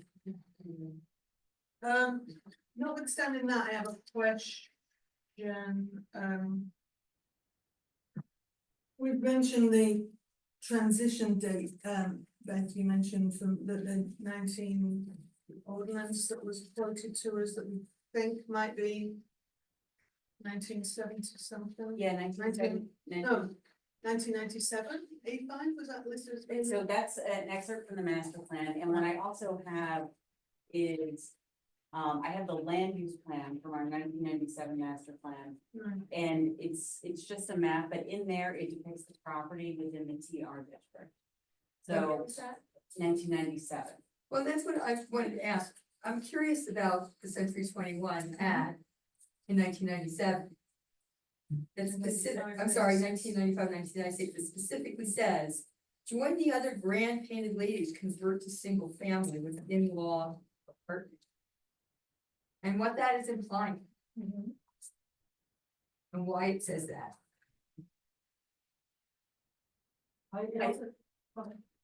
It says, Victorian lady with 4 apartments for investment, or you can, because of the current zoning. And we're not saying that 4 family was permitted at that time. I can't prove that 4 family. This is the TR district, the transitional district for 1 and 2 families. That's why I produced that other ordinance that spoke that, and I don't know that we do. Well, it's almost saying, I mean, Joanne Weinhofer was the chair of the Raritan Township Planning Board. She certainly knew land use law. She was the chair for many, many years. Yeah. And her husband was a judge, very prominent in this county. So it seems to me she knew the law and certainly understood land use. And she put that on the front page of her ad in big letters. He also advertised Victorian lady with 4 apartments. I mean, you would think that people who are doing something that's illegal wouldn't be this open about it, that they wouldn't openly advertise 4 apartments, they wouldn't register with the BCA, they wouldn't, invite the town to come look. I mean, it's an illegal apartment. You know, that's another basis for asking the board to draw an inference of the legality in there, that, people who are very open about, Victorian lady with 4 apartments, they're saying, the Millmans, I think, pretty clearly believe that this was a legal use, based on their registration of the DCA, their representation in a land use contract, and their real estate broker advertising it as a 4 apartment building. Right, in regard to dates, and this may be a question for Beth rather than you, but I'll ask you, because that's not the time right now. You are coming to us for an application within a year of what change? Could you testify to that? We're not, this is not, the TR district, as far as I know, has been around since, I think, the late 1990s. Right, So, I think Douglas had a misunderstanding about that, but it's actually, that's what I was wondering about, though, and there's been correspondence about, we have to do it within the year. yeah. Oh, okay, that's- Total different property, different All right. question. for- Answer that question, that's fine, because I was just a little confused about what date of applicability we were needing to focus on. So it is that we need to, doesn't, I think as of this date, we have no proof before 1982 that this was a multi-family, but we have no proof that that was an accepted use. That's correct. The only time we know that the four-family was legal, based on the documents submitted, is 1972, when they legalized any non-conforming uses. And maybe it was legal then to begin with, but we know that if it wasn't legal, it was legalized at that time. On a general basis for the whole town, we have no proof that this property was included in that right Correct. now. Yeah, With the that's- testimony we have right now. That's correct, but I Okay. think that if they could show that the property was a four-family in 1972, then they could demonstrate that that ordinance legalized it. Right, so we Because have, at that point, it either would have been, I'm sorry, at 1972, either it was legalized because it was non-conforming use, or it was permitted and the ordinance didn't apply to them, but either way, it was legalized or legal at that time. And so I think what the board has is, in the absolute documentation, it seems like there's a gap from that 1972 date to the the earliest DCA registration. and that's 1982. Right. And can you, And forgive me, yeah, It does note that the building was constructed in 1900. right, but it doesn't say what it was, yeah, no, I get that, I think we all know it's that, of that age. so we've heard a lot of testimony about what how the building condition at the time of purchase and what was represented at the time of purchase from the owner, which I believe owned the property in 1972. 78, I'm sorry. So I think my recommendation is the board focus on that gap of time. I'm also, if the board is interested, you might want to better understand why Mr. Seaberg believes that the 4 entry doors were installed decades ago, prior to 1972, to understand what it is that leads him to that conclusion. That might be helpful as well. He did mention, he has experience in construction, and I believe you mentioned because there were glass panes in those doors that you just don't see those. The building material itself and the doors and the hardware at the time. Which was typical of what time period in your experience? Yeah, maybe the 50s, 60s. Do we have any, do you have any evidence of pictures of those doors that you're referring to, or is just honest to see that? No, the detail, well, we have a general view of the doors. Because decades, and there's different decades of, there's 82 is 40, am I correctly doing my math? 40 some years ago, and 72 is 50 years ago. I'm not a building architect to be able to say when But all the doors can be within quite a wide range of dates. True. Even the decks and the material, the mahogany, the kind of roof for these outside structures on the side structure. It's just evidence that it's been here for a long time. Right. That's what I'm saying. I do have a question for our attorney, because we're here to draw an inference, and if in fact the earliest date that I could find it legal, well, not legally, the early time I can find it being called a 4-dwelling apartment is the Department of Community Affairs registration from 1982, which dates the closing in 1978. So now we're 6 years from the time we're trying to. However, if I can just Or we're clarify trying on to- that, if you don't mind me, sorry to interrupt you, Todd, but we have no proof that Mr. Millman didn't subdivide it in 78 and then register it in 82. He could have. I'm just saying, I'm not saying that's the truth, You I'm just could, saying I guess, that we don't have any proof. I that he mean, did it. this isn't really a land use question, but if there have been government agencies, including the borough of Flemington, that have been charging this as a fourth family, taxing this as a fourth family, water sewer as a fourth family, since at least we know 1978. Should we find that this isn't a fourth family, wouldn't this applicant be due all those back taxes back and all those charges back? Well, they- Possibility, right? Why, when they got the benefit of the fourth family? I know what you're saying, that, see, another thing you can consider is, utilities were installed, would they have been installed if this use was? Do they all have their own meters? All four apartments have their own sewer meters or water meters? Their own water meters? Not water meter, there's one water meter to the house, but it's charged with usage for sewage charges are based on quantity of water going into the structure, so electric meters. But there's only one meter. The electric meters are separate, but the sewer meter, There's only one water meter, okay, for the whole building. yes, correct, which is typical of, So what do you Even do? two You divide, family, you I divide them among 4 apartments when you get the bill? just put it in rent. And just pay. And allocate the rent based on usage of utilities. How do you make that determination? It's just a rough idea. I know what the bills are, so if I know the current rent is $500 a month and I say the water's X, I pay $25 a month. So it's just an equation that I put together based on the value of rents Okay. and what the utilities are. And the sewer is charged at 4 units.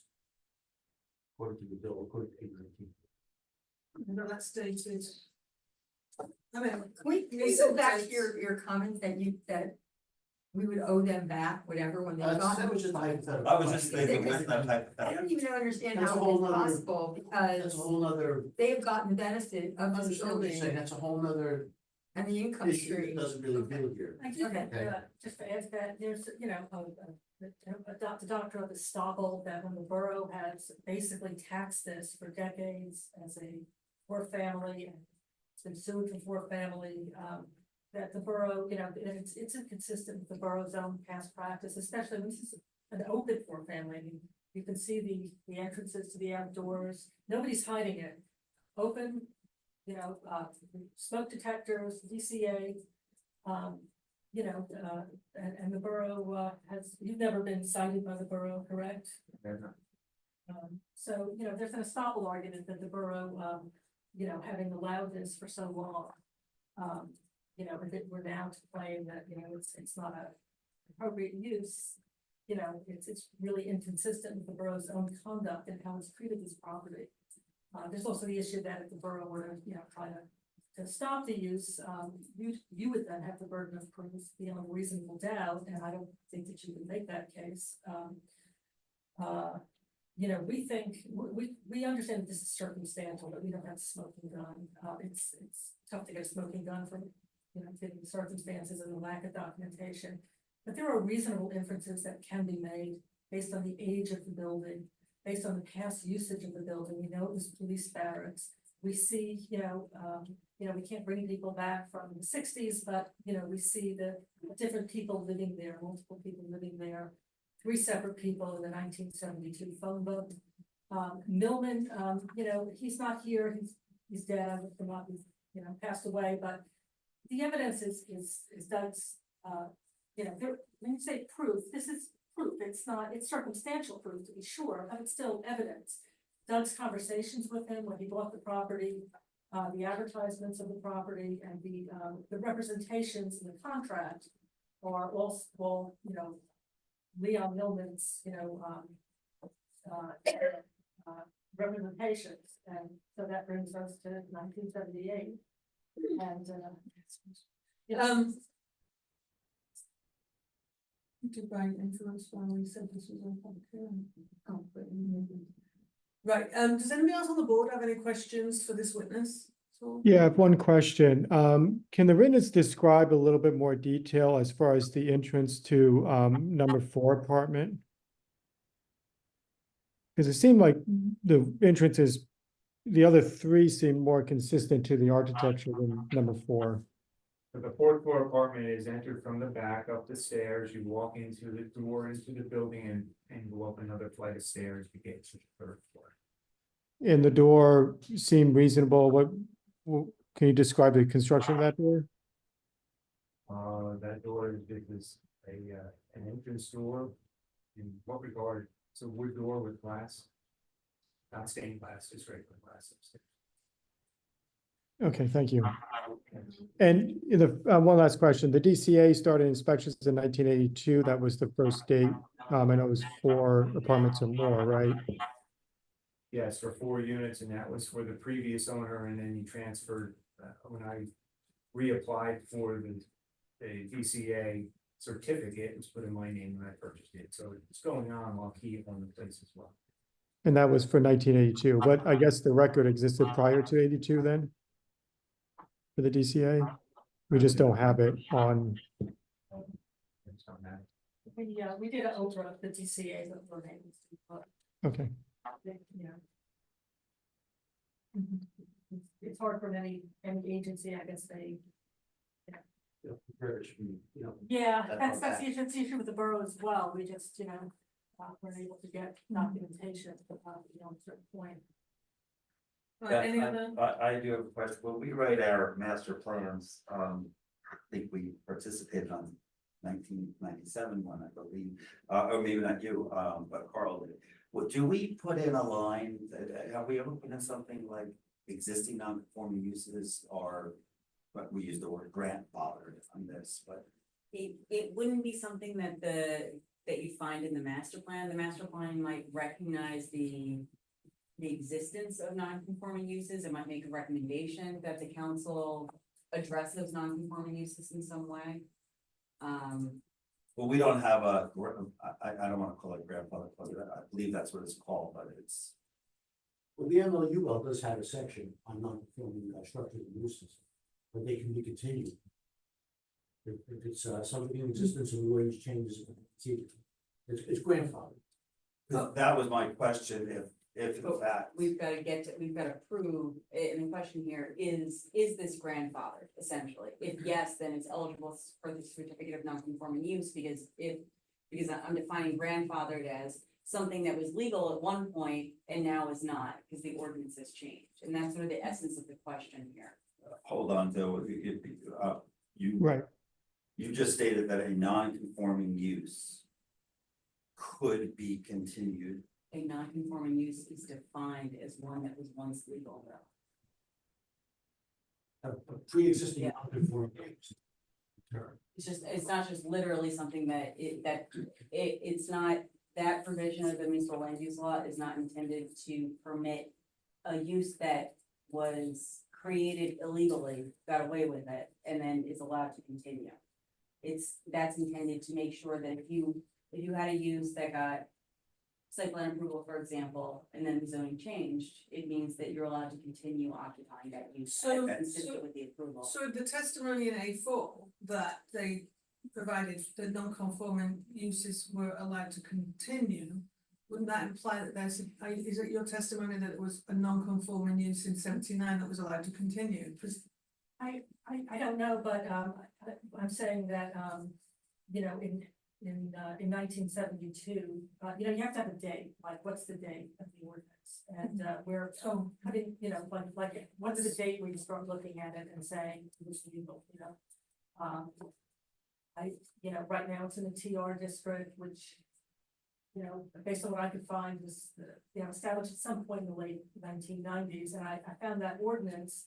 And so, I'm positing that the ordinance said it was created, that was perhaps in response to the MLUL, which was adopted in 1975, and the borough changed its zoning ordinance, but I'm putting that as the date. For the trend to the TR district, yeah. But your item A4 was put into evidence to show that it was a non-conforming use in 1979. No, 1972. Well, this says ordinance 2, 1979. But look at the second page, it specifically references 1972. Yeah, 1972. But even so, then item A4 is suggesting that your testimony is that it was a non-conforming use in 1972. So the best point, do we have any evidence that it was a conforming use before 72? But we don't need evidence that it was conforming, because I think, on October 1972, if it was non-conforming, if it was not a permitted use, it was made to be permitted, right? Because that's what that In was 72. in 1972 on October, well, in 1979, it's a little confusing, for whatever reason, Right. 7 years, they went back in time. But that ordinance says on October 16th, 1972, if you are a non-conforming use, you are, you're allowed to continue it. And so we have that date, if it's non-conforming, if it was legal at that point, then it seems like 1972, that October 16th, 1972 is the date, because either it was non-conforming at that point and specifically allowed to continue, or it was legal at that point and the ordinance didn't apply because it was in a zone that permits 4 families. We can't verify the zoning as of that point. So, but I think that date works in either circumstance. But Beth, the date of the, I'm sorry, we're all trying to catch up on our, legalese here. If the document was dated 1979, Mhm. and it said anything from 72 would be allowed to continue non-conforming, and the DCA document from 1982, which referenced the sale in 78 of a 4-family, doesn't that say that at that time in 1982, when DCA started looking at this, I mean, I believe it looks like the borough may have charged them at the same time, but doesn't that say that they recognize that the borough would have recognized that as a 4-family in at least in 1982, for sure. There are instances where folks get these DCA certificates for properties that are not legal. It would be great if all billing entities, whether it's sewer and taxes and DCA, all coordinated with the borough zoning officer to make sure that everything being charged or registered was consistent with one another and legal, but that's just simply not how our state works. It's not unusual to have folks being taxed or for them to be working with DCA for properties that are actually not conforming with the municipality, but DCA is not calling our zoning officer to say, hey, we've got a registration here for a 4-unit home, is that legal? It's just simply not happening. Question, do we know when DCA started inspections for 4 dwelling units? Because the 1982 inspection is nothing more than a continuation of the change of ownership for the next 5-year cycle. So did they start inspections in the 60s, the 70s? Do we have that answer? I was not able to get that information from the DCA. I don't know when they started, when that, I was not able to get documentation from that format. But we do know that the 82 is representative of the transfer of ownership when DCA was due for the next cycle for inspection, right? Is that the testimony? The testimony is that Leon Millman registered it with the DCA and represented that he had, Doug's testimony is that Mr. Millman represented that he didn't do anything to the property, that it was a 4-family, correct? That's testimony, it was a 4-family when he bought it, so that's Doug's testimony about Mr. Millman's representation, bringing us back to 1978. And that's consistent with the documentation that was provided, including the statement and the real estate contract that, to the best of seller's knowledge, it was a legal use. And as the mayor pointed out, his broker is on the planning board, Raritan, and has some knowledge about this stuff. And, it was held out to Doug as a 4-family by the person who owned it since, as a legal 4-family by the person who owned it since 1978. All right, any other questions from the board members for this witness? No? then I'll open it to questions from the public for this witness, please. Anybody? Oh, sorry, I had one kind of Sorry, quick question. No, it's fine. Sorry, I was trying to find the buttons. Mine might be a silly question, but is that a fire escape behind that entrance to that fourth entrance? That's correct. Do we know, I mean, when was that installed? The Do we DCA know? needed to have two means of egress. The ordinance had changed for egress, so I had to put that in. And I went through the Oh. town, they approved it and. What year, that was, it's town, That was early that would on. be the DCA code would have changed. Yeah, yes. Not That ours, was not ours. Early on in my purchase, because I had to put that in. You don't have sprinklers. No, you do not, no. The two means of egress are required, and that's why I had to actually Good change. put in, and then I had to put in the town and the inspection. Okay, so you put it down, it wasn't there before you, right? I'm sorry, did you get board approval for the fire escape or just construction code?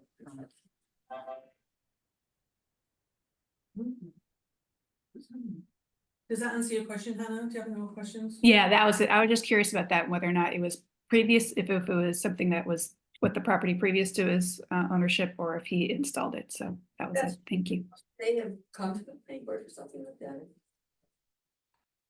I think it's unlikely, that they were required to. I just thought maybe there might be a resolution floating out there that addressed the four families. Yeah, I did Oprah, the town for the borough for resolutions. Didn't get anything. And I also offered permits and things like that, but there's just a limit to the records that were available. Okay, then I'm gonna open it to any questions for this witness from the public, please. I don't see any online. Do we have anybody in person? I don't have- Questions? I don't have questions for the witness, but I have a request and comments I would like to make. So would it be more appropriate to make it in comments or questions? That would be during the public portion of the, Right, the we usually, we go like we have through each witness, we allow the public, so it's fresh in minds, but we can leave that to that point. All right, so no further questions for this witness for anybody? Okay, do you have any other witnesses, or is this, this is your? Okay. Then do you want to make a closing statement before we go to discussion well, or that, comments? usually if the Should we do applicant that? wants to, they can make it at the end of. Yeah, after we get through. All testimony is in, they can make their presentation. All right, so then we can switch from questions to comments then, I guess. Yes. We've got all that analysis, so then we can make comments. Do any of the board want to make, we kind of drifted into comments / questions already, but if there's anybody who wants to make a comment from the board on that at all? No, okay, then we'll open it up to the public for comments. Would you like to?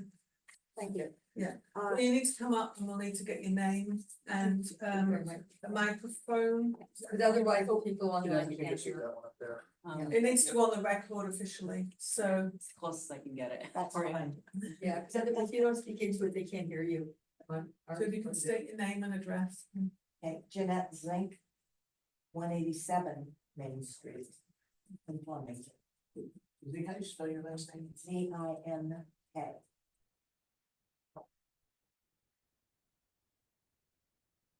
The board usually during the public comments, where what you saying? No, Yeah. no. No, witness, it's public. Yeah, if they're giving testimony, they should be sworn. Are you giving testimony?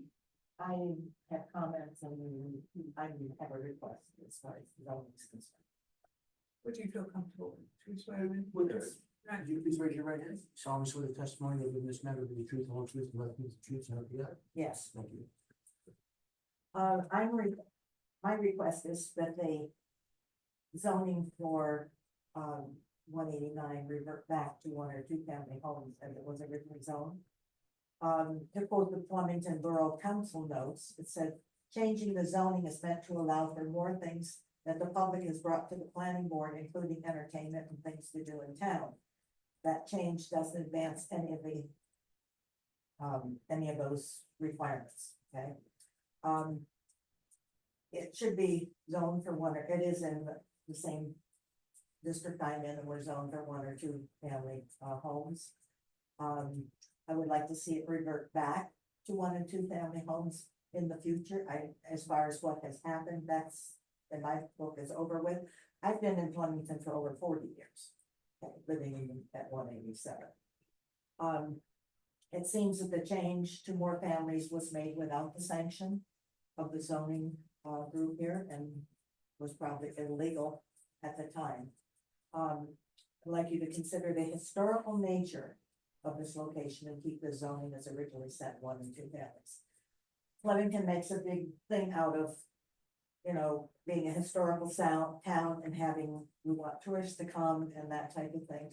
And this 4-unit home next door doesn't look like what we're looking for historical purposes in town. It looks more like, I don't mean to be derogatory, but there is a difference between that area and the apartments at the other end of town. And right now there are 4 garbage cans, I believe, and 4 recycles out there, which are right next to my property, rather than being put back. You go past on Main Street, you could see 2 of them out front and the others in the back. If you have 4 families in there, you probably have a minimum of 8 cars possibly parked out back. There are outdoor cooking units in the backyard. They got hit with a storm and 2 of them have been down ever since, just laying in the yard with some other things, and the one is standing up. But the appearance of the property just doesn't look like what you would think a historical property should look like. The house is beautiful, you know, the exterior of it. The tenants don't always pick up. I mean, again, some of them do, some of them don't. I find cooking remnants in my yard. If the house is allowed to do 4 units, then I would think you're opening up something in the future for other people too, looking for variances. That they may want to convert their houses to 4 units also. I could maybe ask for the same request. I don't want to, but we could, maybe. And so I'm asking that the 189 Main Street on the corner of Grand Avenue and Main Street continue to be zoned as a 1 or 2 family home for the future. That's my request. Okay. Thank you. Any questions? Has she sworn in as a witness, and anybody have any questions for this witness or comments? Mrs. Zink, when you moved in over 4 years ago, what was there? Was it a 4-family? Was it a 2-family? What do you remember? I only remember 1 person living there. And I was working at the time, so I can't say that. What year was that? I came in 1982.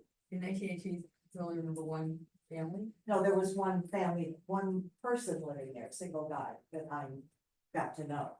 But I know nothing about the other tenants. I know nothing about the tenants now as far as that's concerned either. Were there tenants in there in 1982? Well, Besides the he gentleman? was, but I don't know. What's his name, do you recall? Maurice Ott.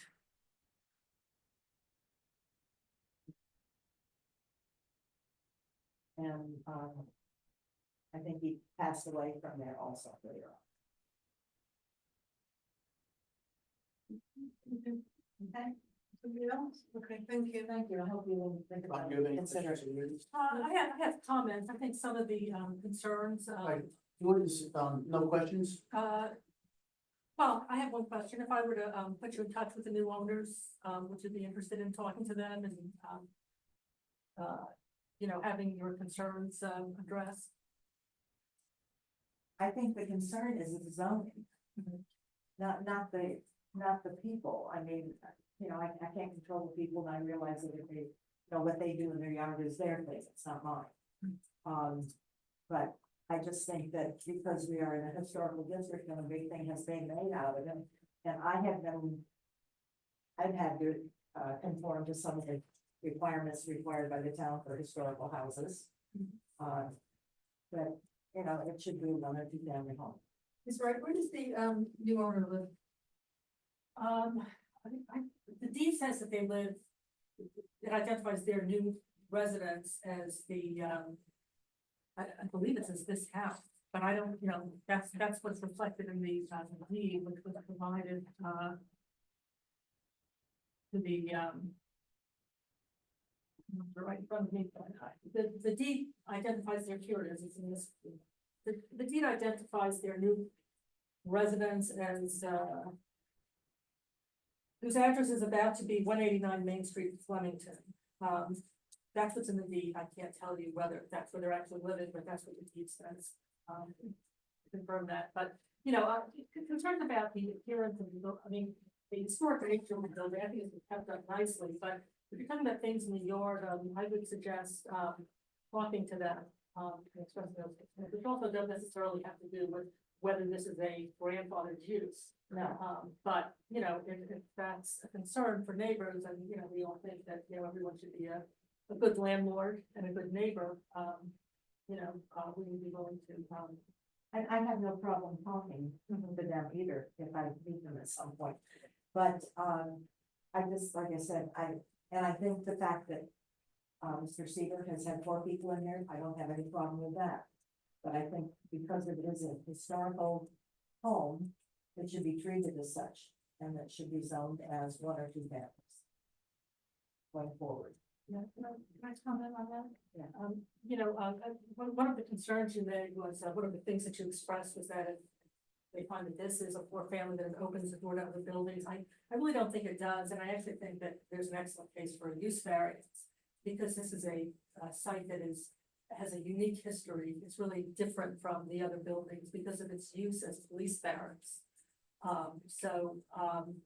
You know, and the size of the site, it does have parking in the back, it's bigger than most of the other buildings around.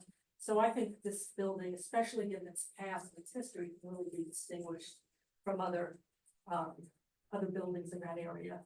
But having said that, you know, your own planning board in the 1990s acknowledged that there are a lot of 3- and 4-family uses. That implies that at one time it was legal.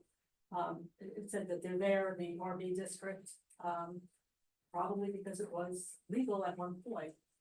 This is not, I think the mayor at one meeting expressed concern about historic homes being carved up.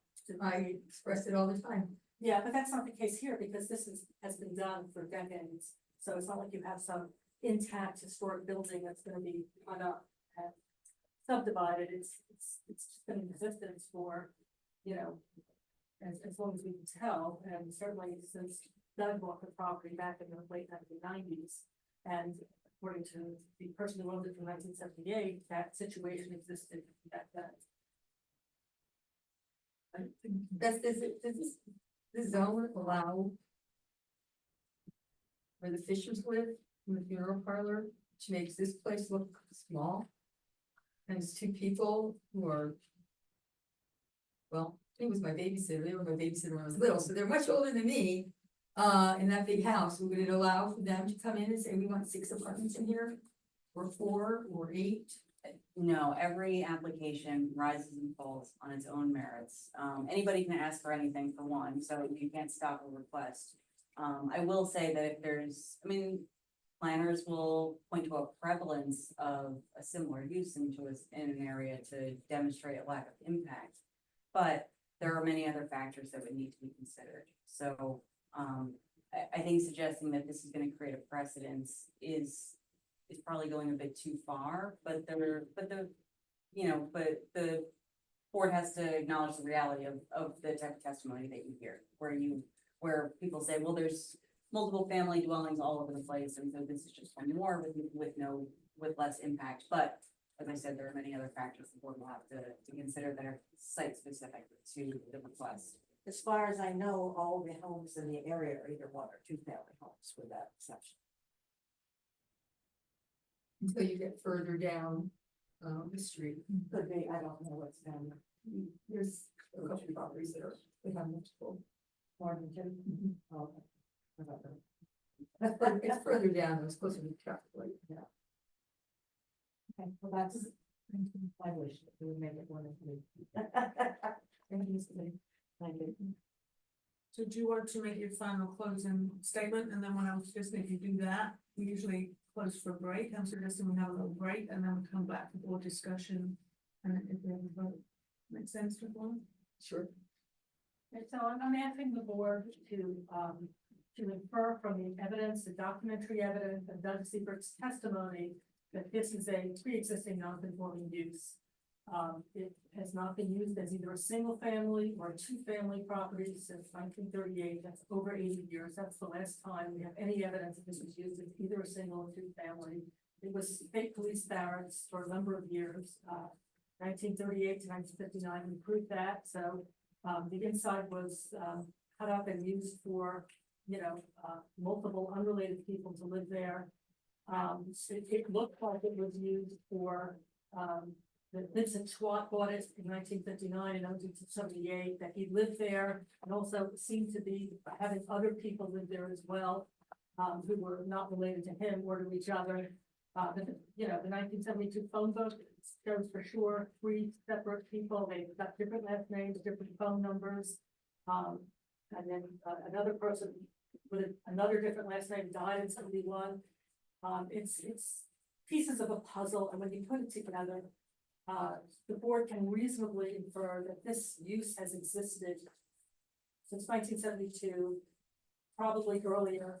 You have Doug's testimony about the entrances and the materials in the entrances. You have Leon Millman's representations that he bought the property as a 4-family and didn't do anything to it. Doug has testified he's not here, he's dead, but Doug spoke to him, and certainly this realtor was very open about the properties of 4-family. People who are doing things that are illegal don't usually advertise it that openly.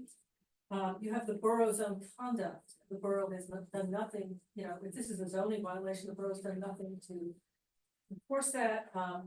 The borough instead has been aware that this property is being used for 4-family, not for a few years, but for decades.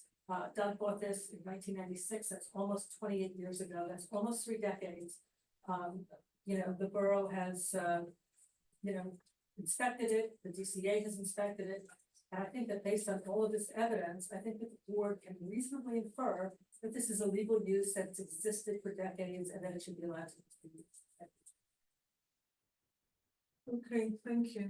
We have to close the public hearing at this point, right? So can I have a motion to close the public hearing portion? So move. Second. All in favor? All in favor? Aye. And we'll recess until 9:15-ish, 9:15. And we'll come back with board discussion at that point. Thank you. Thank you. A few minutes. Legs. I'm gonna pause, I think. And can we call the roll again, Eileen, to make sure everyone's back, please? Yes, Mayor Carroll? Here. Councilwoman Fasara? Here. Ms. Giffen? Here. Mr. Hill? Yes. Mr. Dashna remains recused from the application and is not at the dais. Mr. Cook? Yes. Ms. Weitzman? Yep. Ms. Here. Swingle? Mr. Eckel? Yep, here. Mr. Shob also remains recused. Ms. Kaczynski is also recused from this application. Mr. Galina? Here. Ms. McManus? Here. And Mr. Hill? Here. Thank you. Perfect. All right, so it's time for board discussion on the application of the Do referral. you want a motion first and a second, then discussion? We don't want. We close the public. We already closed. We close the public before we vote. The board can. We can discuss. Board can go into deliberation. Right, do we want to do, are there any, does anyone feel the need to deliberate before we propose a motion, or is there things that want to be raised? Certainly the boards can discuss this matter, and then at the end of the discussion, someone can propose a, make a motion. Okay. So I have again, it goes, we're a land use board, but I'm trying to wrap my hands around this, this notion of, I'm gonna use the wrong legal terms, implied consent or implied based on the fact that we can imply going back to at least 1982 that there were 4 units there. Because they got charged with they got DCA came in and looked at them. We can't infer that they paid bills based on the borough, but sooner or later you do see bills that were for family, for sewer. So I'm trying to wrap my hands around it, like if, you know, if you have an easement and you use an easement for 30 years. And it's out in the open and nobody has said anything, you can claim title to that easement. So is there any kind of law that, I mean, I know we're trying to go back, I'm trying to connect it up to 1972 because of the date. But I'm just trying to think if it was being used this way, we know at least 28 years, 100% this has been used as a four family. The board can make reasonable inferences based on the testimony. The burden of proof is on the applicant to prove his case. Board, based on that testimony, findings as to the witness's credibility, as to the history as presented by the applicant, the applicant's counsel. From that, the board can make. I'm gonna use the mic so folks. They moved it. From that, the board can make reasonable inferences, you know, as to what was going on with this property as of 1972, based on the history as presented. So the applicants presented, or the council has stated that there was problems. Of course, some people aren't living any longer. The agencies don't have the records going back that far. So they presented the history of it. And from the history as presented, the board can make reasonable inferences as to what the use was going back to 1972. So let me play devil's advocate to your statement, Todd. We know how loosey-goosey things were back in the 70s and 60s. I mean, I've looked at minutes and they're like so undetailed, they're so unstructured. And, you know, land use law was relatively new. It was like the wild, wild west of municipalities. So, you know, just because you had an easement and you were using it forever, doesn't mean that anybody knew that it was illegal, right? Doesn't mean that the zoning officer actually, there wasn't even a zoning, what am I saying? There was no zoning officer back then, right? So there was no, I don't think there was anybody actually checking any of this stuff. When things happened, they just continued in the borough. And like I said- No, that was my question.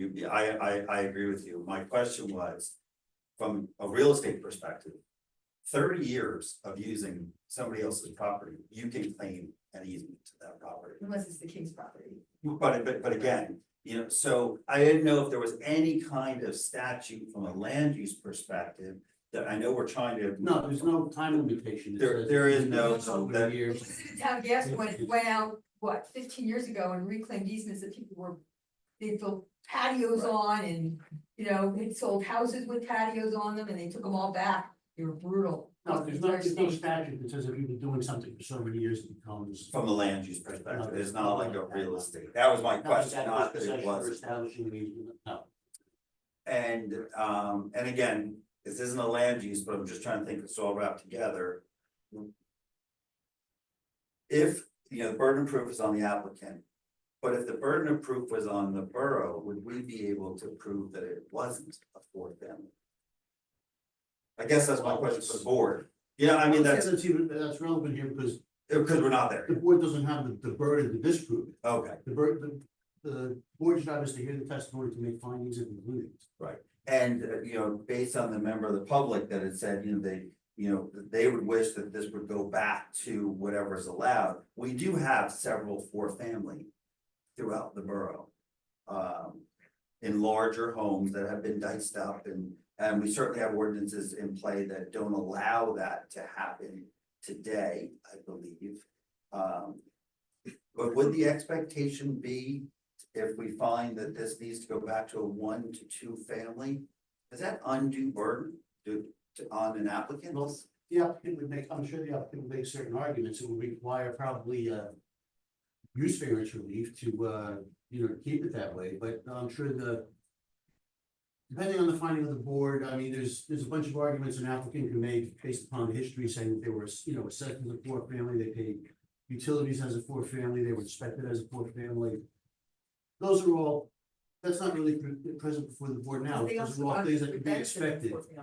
That could be, depending on a board's decision as to what what avenues the applicant could then pursue.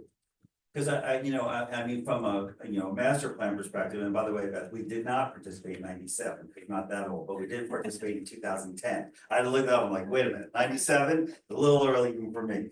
But, the fact that we have four family, we do recognize that we have four family. We don't necessarily want more four family. And I'm not sure we have a mechanism that stops the four family because it rides with the land, I believe. You know, unless one was to, you know, be destroyed by a natural disaster or something, they couldn't rebuild the four family. I think that's the only way, correct, that you could stop the four families that we have. In other words, when you sell a four family, I mean, it presumes that they're legal, but yes, I mean, if we have a legalized four-family unit, I think that's, I mean, the permitted use runs with the land, so they're able to sell it as many times as they like, and that four-family or three-family or five-family, whatever the case may be, as long as it was legal to begin with. only if you could find the paperwork from Right. when they were legal. And in that's a- why we have this process, so that folks that are changing ownership or something else that's occurred on the property owner has the opportunity to confirm that the use was started legally, essentially. So, and I'll get off my soapbox. So even though, you know, all the master plans that we participated in together, many of us up on the dais, where we encourage, even back in '96, we were encouraging to bring things back to a one or two family mother-in-law suite to try to minimize the excessive cutting up of old Victorians, so on and so forth. That's not what we're talking about here. We're talking about here is, can we reasonably infer, right? Two really vague words, reasonably infer that this has been used as a multifamily since, really, we only have to go back to 1972. The testimony that was given did give us in my opinion, a reasonable inference back to 1938. We know it was a police barracks. We know that there were troopers living there, and we know that the mistress of the trooper and her family lived there as well. So, because that was in that article that she was moving back with her family, with the troopers. Again, I'm inferring that the troopers didn't live with her and their family as one big kumbaya. They have separate apartments, but so, you know, from a reasonable inference back to 1972, I think we can get it back to 1978 very easily. So now if we're really trying to bridge the 1972, 1978 to say, you know, is there absolute steadfast proof? I can't find it. But is there a reasonable inference that from 38 to 59 to 72 to 78 to 82 to 96 to present? Yeah, I can see reasonably inference that house was a multi-family. Three or more. Can't say four, because some of the testimony, there were three names or three families. So that's where I'm thinking. It's not that, do we want this, do we not want this? Is there a reasonable inference that property has been used like this for at least since 1972? The question that I kind of go back to is the part of the ordinance that we didn't get into, and that was the fact that does the building have the right to continue as a supposedly non-conforming use due to the 1972? There's a use of building structure existing on October 16th. Although it does not conform, it may be continued. I mean, it seemed to imply that any structure that didn't fit the ordinance under this would be allowed to continue as is. God bless, but it's a may, not a shall. It's a may. God bless. Pleasure. I mean, yes, meaning they don't force you to continue it, so Right. that you may continue it as it existed. Yeah. Unless it burns down or. Yeah, and then if it's total destruction, then you have I to mean, advance. you know, Mrs. Zink testified that in 1982, when she moved here 40 years ago, which is the date that we have certain that it was a four-bedroom, person house, she doesn't remember anybody more than one person living in there. She only talked to one person. She said she remembered only one person being there, and she remembered his name. But she didn't remember seeing it, you know, She didn't remember seeing go anybody either way. else, right? She said she didn't remember seeing anybody else. She left. We didn't know anything about whether or not it was a four-family house, or not, just that she knew one of the tenants. I believe she said. Yeah, we don't have any proof of when it was divided into the apartments. Even with, we've got evidence of testimony of decades, it's a little unsure about exactly when it was transitioned over, right? Yeah, it's, I think there's some inference, but there's nothing certain. I applaud Attorney Wright's research, but it's not certain, and I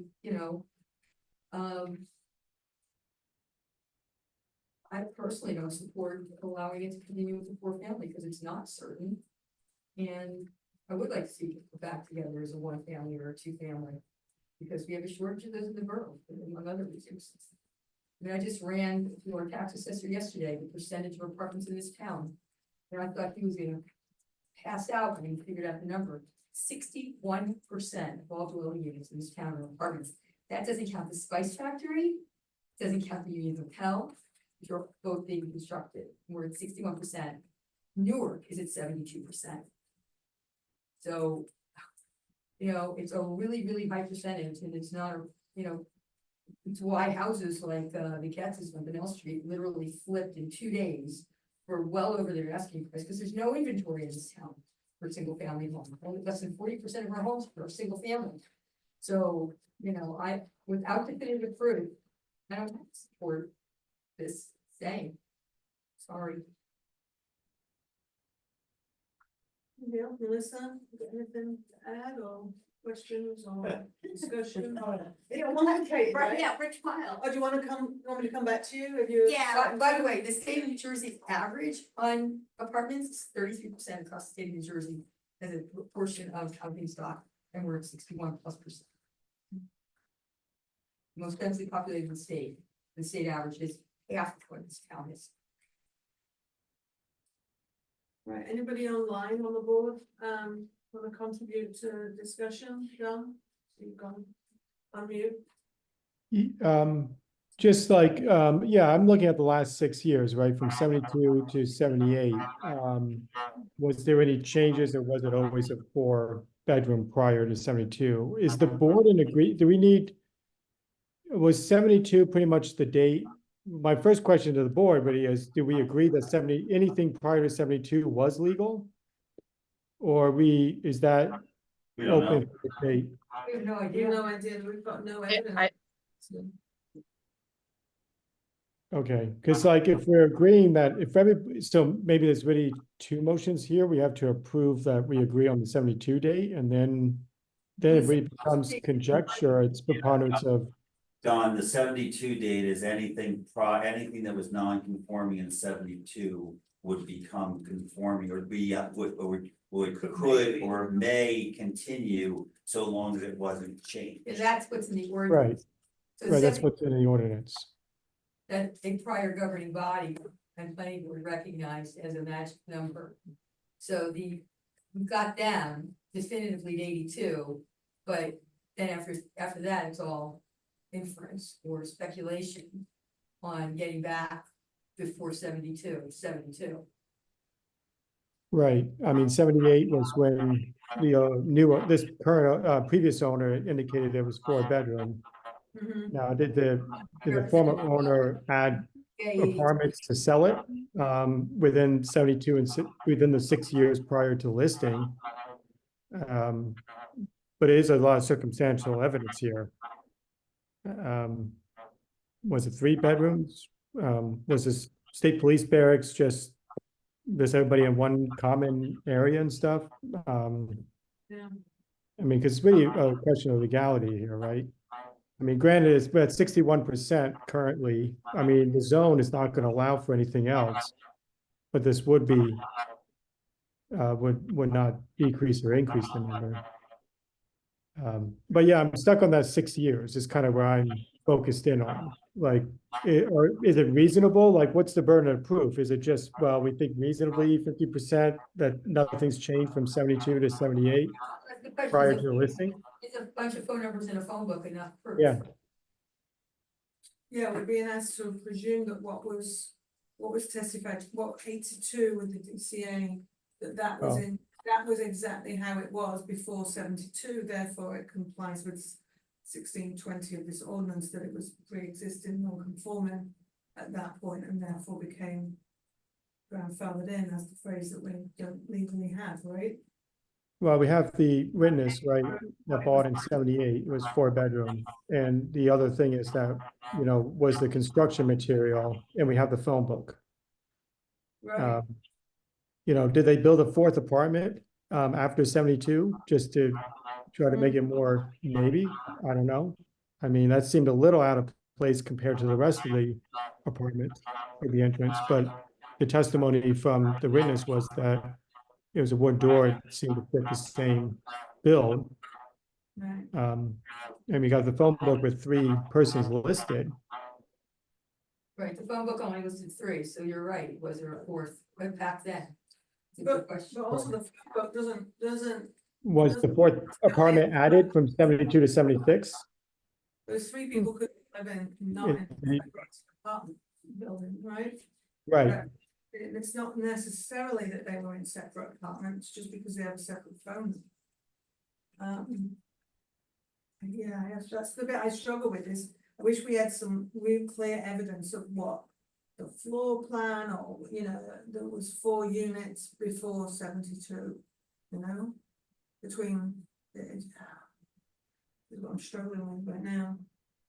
A phone book from whatever date, there are several dates we were given, 60s and 60s. And even that's 10 years, 12 years, a lot could happen in 10, 12 years. Or then another 10 years after 82. There were 4 phone numbers, 3. Right, but like you said, 3 phone numbers doesn't. 3 phone numbers doesn't to me connect that these people were actually phone numbers. But Don brings up a valid point with whether or not that fourth floor was being used at that time. I mean, reasonably, it could have been 3 bedrooms, 3 apartments, and the fourth was added before it was sold. Regardless, it looks like it was potentially a multifamily. I mean, what's the burden of proof? 51% preponderance of the evidence? I mean, this is not like a case, it's not like, it's a civil, it's not like we have a burden of proof without unreasonable doubt here, right? We can have some reasonable doubt and still claim that 51% of the evidence seems to indicate that it was a multifamily dwelling prior to 1972. But the only It's evidence. not like we're convicting someone of murder. I'm just throwing that out there. So I don't know, like, how would we even write the resolution if we were to head in that direction? Just. But to your point, though, what the evidence, the amount of evidence we have pre-72 is just those phone books, isn't it? Or is there something else? No, it's just the phone books. Just the phone book and construction and the testimony that we heard tonight is what I'm milling in my head right now.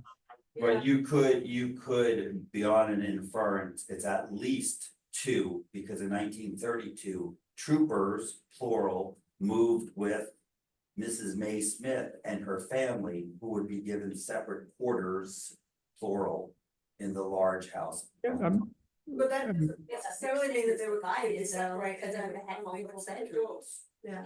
But that's what I mean, but again, they're giving separate quarters, so Right, separate. but they could have been connected quarters just I because. think quarters would imply separate with a family and troopers. Okay. In 1932. Well, yeah, maybe, but not necessarily. Well, the fact that you may not have had 4 kitchens, right? And you might have been sharing kitchens, it's still multifamily by definition, right? It's not. Well, they're not apartments though, right? Separate. They're not apartments. Moved in, It's not much you can make. it was probably. You can't go that far, right? They shared however many baths were in this house. So it wasn't, they didn't move into apartments in the 30s, they moved into a house in the 30s and. Correct. Typically, that's, These yes. 2 rooms, nobody's, yeah. Right. Gosh. Like we even had that, like at Old Greystone Park. I mean, they had a house. They had all the nurses there. I mean, they just shared a house. I mean, that wasn't uncommon. Right. People share houses all the time, it doesn't make them multiple apartments. You know, I mean, anybody's got kids in college, probably at some point.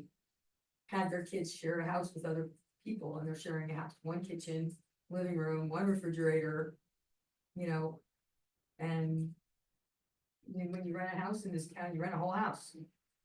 So it doesn't make it cut up into different apartments with separate kitchens and. Well, we have proof of that from 82. And that's if I'm looking for something before 82. Well, the DCA may have inspected it prior to 82, but we don't have that record, right? I don't know when DCA started inspecting. And the DCA said that, he bought it in 78, so, yeah. I mean, land use law didn't even start until the seventies, right? The That's- seventies, 75.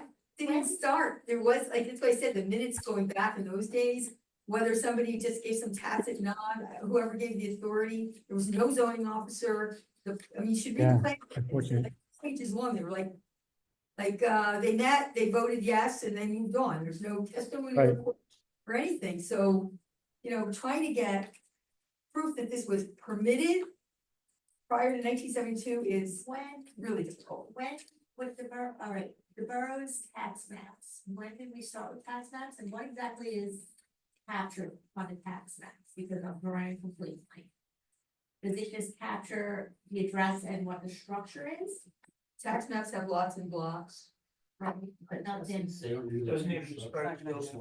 They don't show structures. Like the deed didn't even describe that it was separated out. Well, the problem is we only have the first page of the deed. Right. Right, they So- show owners and they show lots and blocks and Right. they don't show structures. Right, it's like I know my deed, there's a section about that crazy building in the back, there's a section of my deed that pulls out that building because we have a right of way. Right. They've got. But that's a deed, it's not a Right, but tax we map. don't, when they didn't give us the deeds, the whole deed, so we right. don't know. Maybe there's something in. the Can I rest of the comment on deed. that? It doesn't, I mean, if it said anything about the building, I would have put it in, but it just put it will be, I always don't. Just describe the yes and no description if you want. Yeah. I mean, of course, if you have an easement, we explain it also. We give you particular. And Don, to your point, or from our attorney's perspective, that word reasonable. Again, don't get me, don't misinterpret, I would like. I would like this building to go back to less than 4 family, but what I like and what we're charged to do are two different things.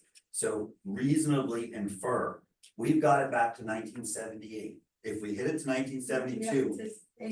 No, because in 82, it says a multiple dwelling unit that changed hands in 78. But that doesn't mean that in 78, it was multiple dwellings. It just means it was in 82. You're right, so let's go, like we did, So it's back to 82 is 82. firm. So now, 10 out of 40 years or 50 years, we can't, so does that go above reasonably infer? Because 10 out of 50 years are missing. So to your murder comment, like, I don't know, like if you're. But it's the 10 years is the period of time that the governing body said this is now gonna be legal. So what matters is that 72 date in the ordinance. Right. The law's the law. They said 72, burden of proof is on the applicant. The law's the law. I don't know, I believe we were charged with reasonably infer. Were we?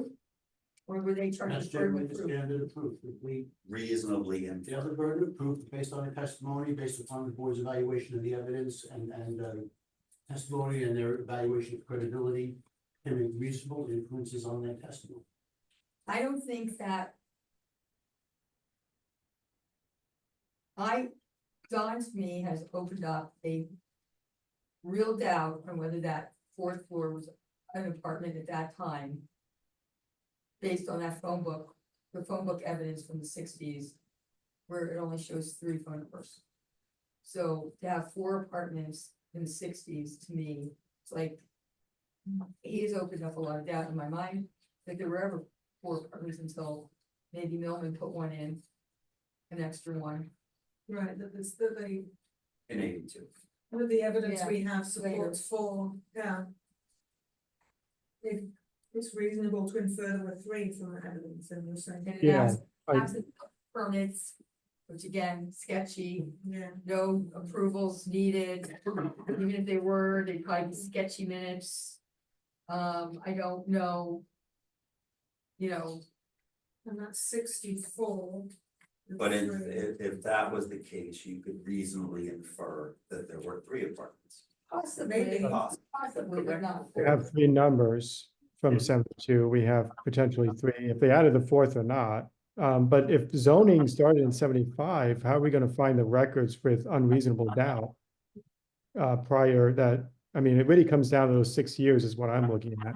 I'm giving the testimony to do justice, but like, did something happen from 72 to 78 that was illegal? That moved it to a 4-bedroom, 4-family apartment, or 3, or whatever was not permitted in the zone. That's kind of what and there seems to be enough circumstantial evidence that at least indicates there were 3 apartments. Well, You know, the board can give, when the board's evaluating something, it can give alternate relief. If the board finds there was a validly existing 3-family home, the board could say that's what they're fine.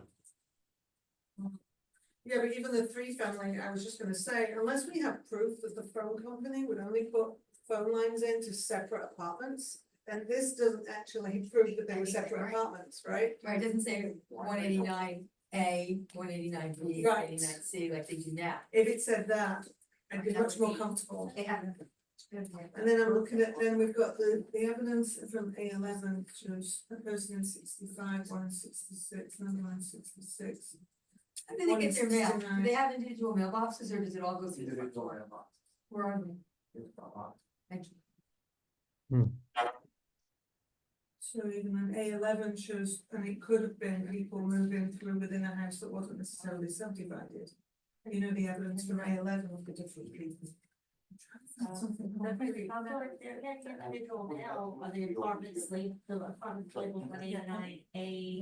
Yeah, the one through. Excuse me, the applicant's counsel has indicated they would like to make comments, so to do that, the board would need to reopen the public hearing.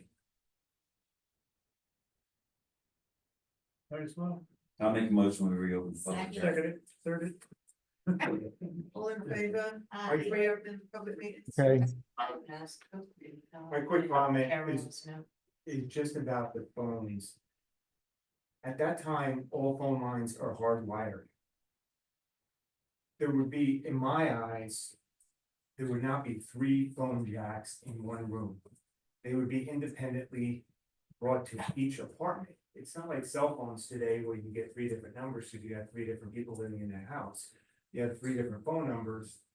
I would think that one would be one apartment wired in the wall, one would be another one wired in another apartment, and a third in another apartment. So the inference of at least 3 apartments were there because you had 3 separate. When I was in college, we still had landlines hardwired in the wall and my roommate had one and I had one. They had totally different numbers. All in the same room? It was in. Are the phone, is there any phone wiring still in the house? No. There's not even the jacks. Yeah, it may be outside where the meter is, but not in the apartment. And do you have, history of working for the phone company? Do you know that that's the case back in that day?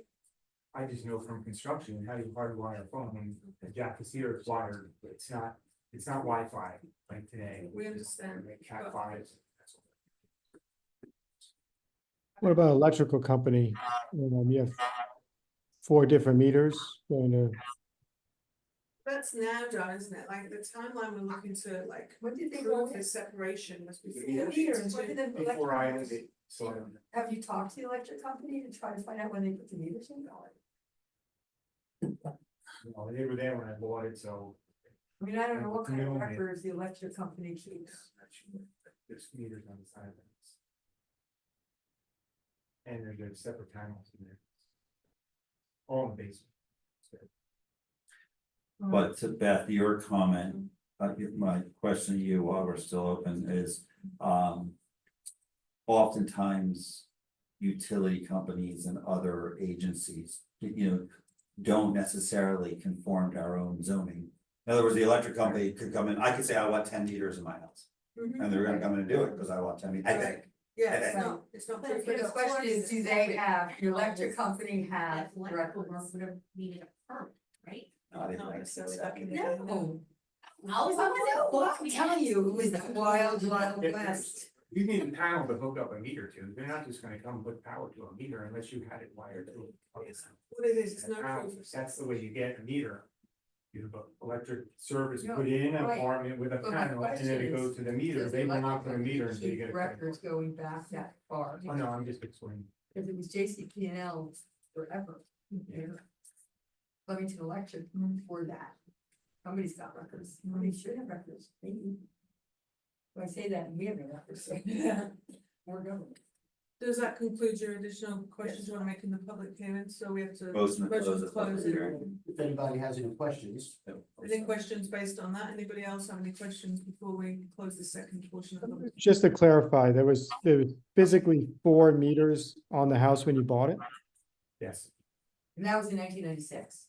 70, oh, that's 96 or 78? 96, he bought the house. Nice. Doesn't help Don. Okay, thanks. It was missing years. It proves almost 30 years of that existence.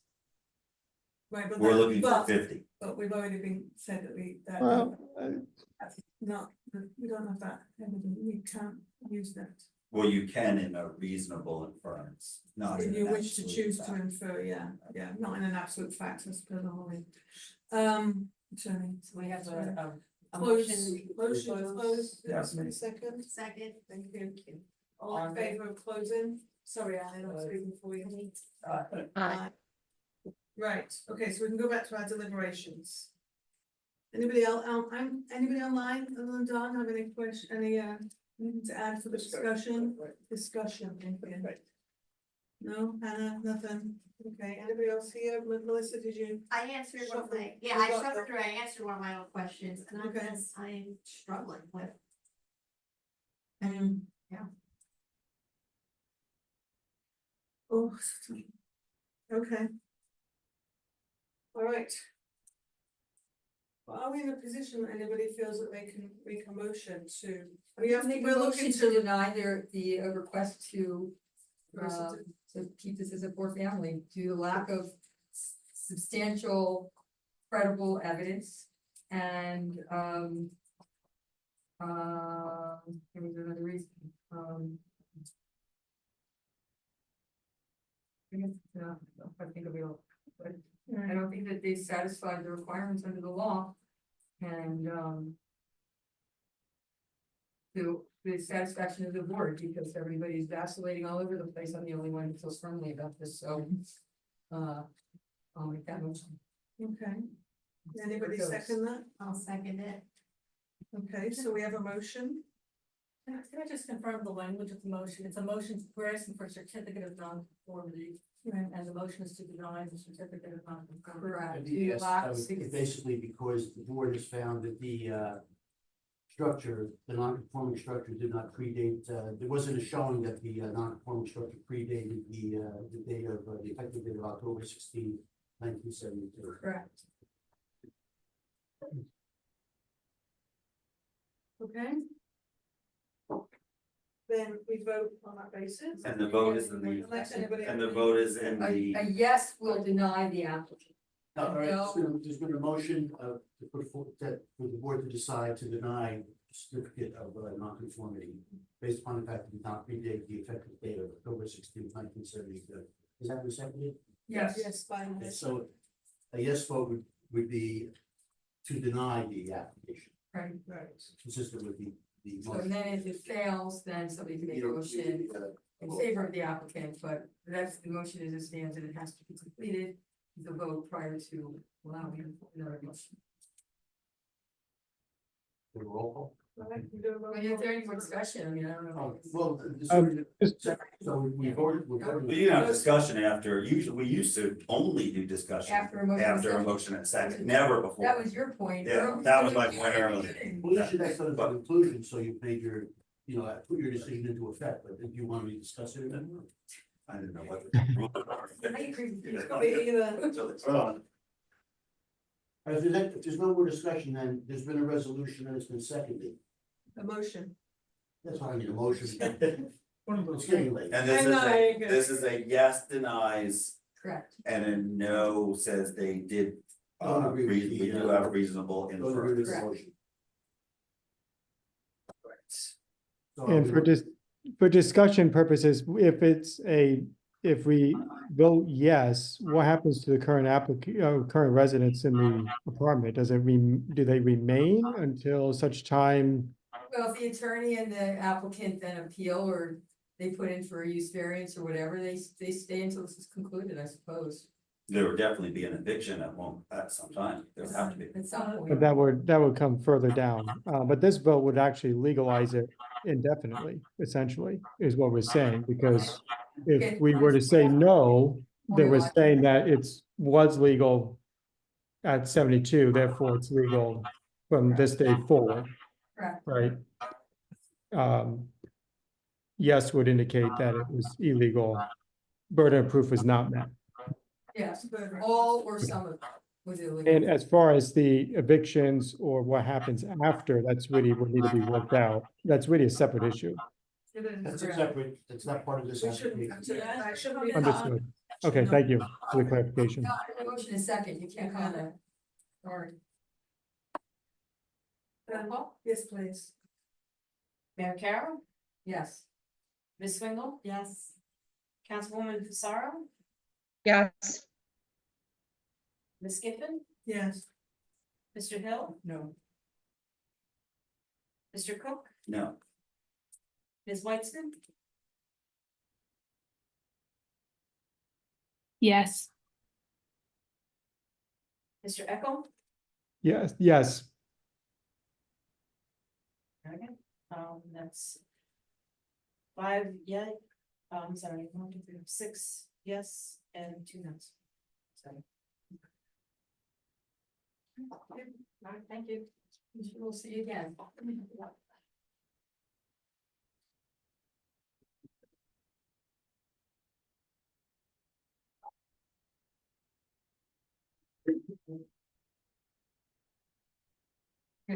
All right, do we need to do something with this, with the, to be able to like stop it, do anything? You wanna do bills and stuff before we get to Kara, or? Yeah, we wanna do, we wanna, Lunch an break, executive so- session. chair items are next. Chair items, we have the next meeting. I mean, do we have anything on the agenda for the next meeting? No. Put something on the last one in August, but we don't have anything. We don't. Is there anything that might possibly come up for like a complete Resolution, resolution for this one? We have to memorialize this, right? Yeah. So we could, Yeah, well, that, 45 days to, and we got the, it's supposed to pass the resolution within 45 days. so we could do it at the end of August meeting if we didn't have next meeting. That's correct. So right now, we have nothing on the agenda, That's 2 weeks away. 2 weeks away, so So we can wait. we can wait a little bit, but we may, Yeah, that may, may- meeting may not, maybe. It's up to them. Have we heard from Liberty Village? Well, plus that would. Have you heard from Liberty Village? I hear from Liberty. I often hear from Liberty. Liberty Probably more Village, than you want to. Beth, Liberty Village has applied for a demolition permit and wants to demolish the site in the middle of August. Before they get planning board approval, can you please dissuade them from doing that? I don't think the planning board will look kindly on that. I will reach out to them. I'm also in the middle, just so you know, the first step in their process is they need to do a consistency review. That's been needed for the last 5 months. It's been ongoing as they submit updated documents Okay. and additional documents that would enable them to be deemed consistent. Are we close? They're getting very Close. close. They're Okay, getting, so we maybe suggest that a demolition permit before that process is, which is probably not the best. Yeah, they really, even if they got it already, they really shouldn't. I know they're gonna wait until after the Corn Beer Tornado Festival. So, good night, John. Thank you. I know they're gonna wait until after Corn Beer Tomato, so we have, to like forewarn them, don't do it. Blame won't like it. You know, the town's not gonna like it either, because then the taxes go away. yeah, I know they're eager for that review. They just submitted additional documents last week, so I should be able to. And I've been communicating with them outside of like official memos in terms of just giving them an indication of what's still missing.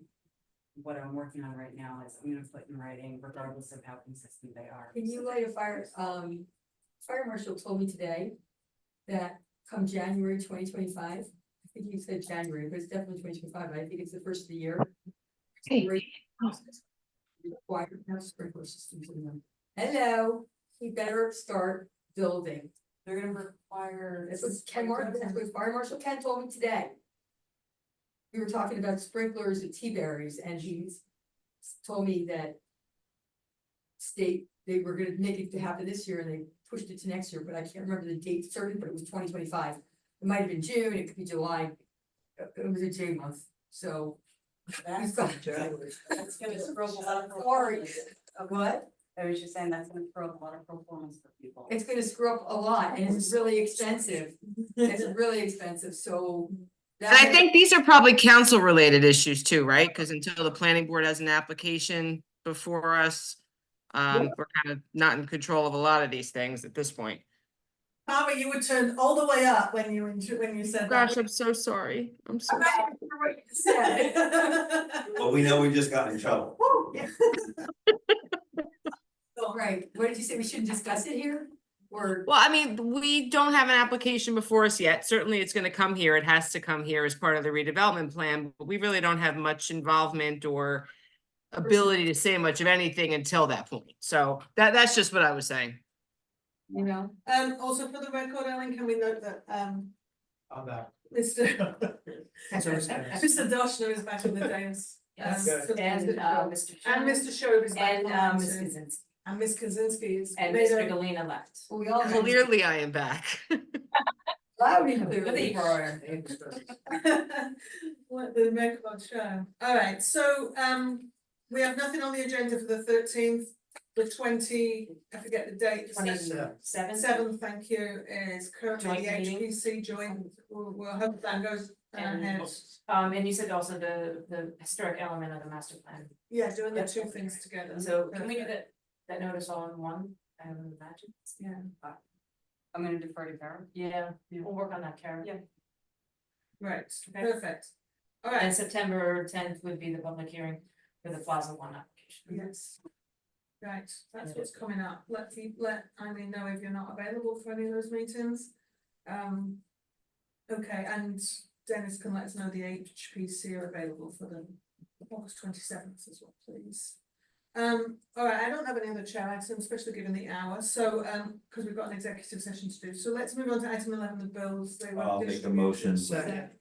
Audit the bills. All in favor of paying the bills? I can't do Yeah, we that. can't do it, we can pull that one, so. Yes. Mr. Dashna? Yes. Mayor Carroll? Yes. Councilwoman Fasaro? Yes. Pippin? Yes. Mr. Hill? Yes. Ms. Weitzman? Yes. Bingo? Yes. Mr. Eckel? Yes. Thank you. So item 12 is executive session if needed. I understand, Cara, this is needed. Yes, I would like the board to vote to go into executive session to discuss potential litigation concerning the living wall at the Flemington Circle. There would not be any sort of action taken during executive session, and it's up to the board as to whether you want to close the public session and indicate that you will not be returning, or if you would like to return after the executive session. But again, I don't see any need because I'm not going to be looking for any action to be taken. This is just an update. I'll make that motion. I'll then. second it. And then we're not gonna go back. And then we're not gonna go back. And we're not talking that. No. Perfect. All in favor? Aye. Need to stop the recording. Yes. So Close I the will- door and lock the webinar host so that no one else can jump in. So I'm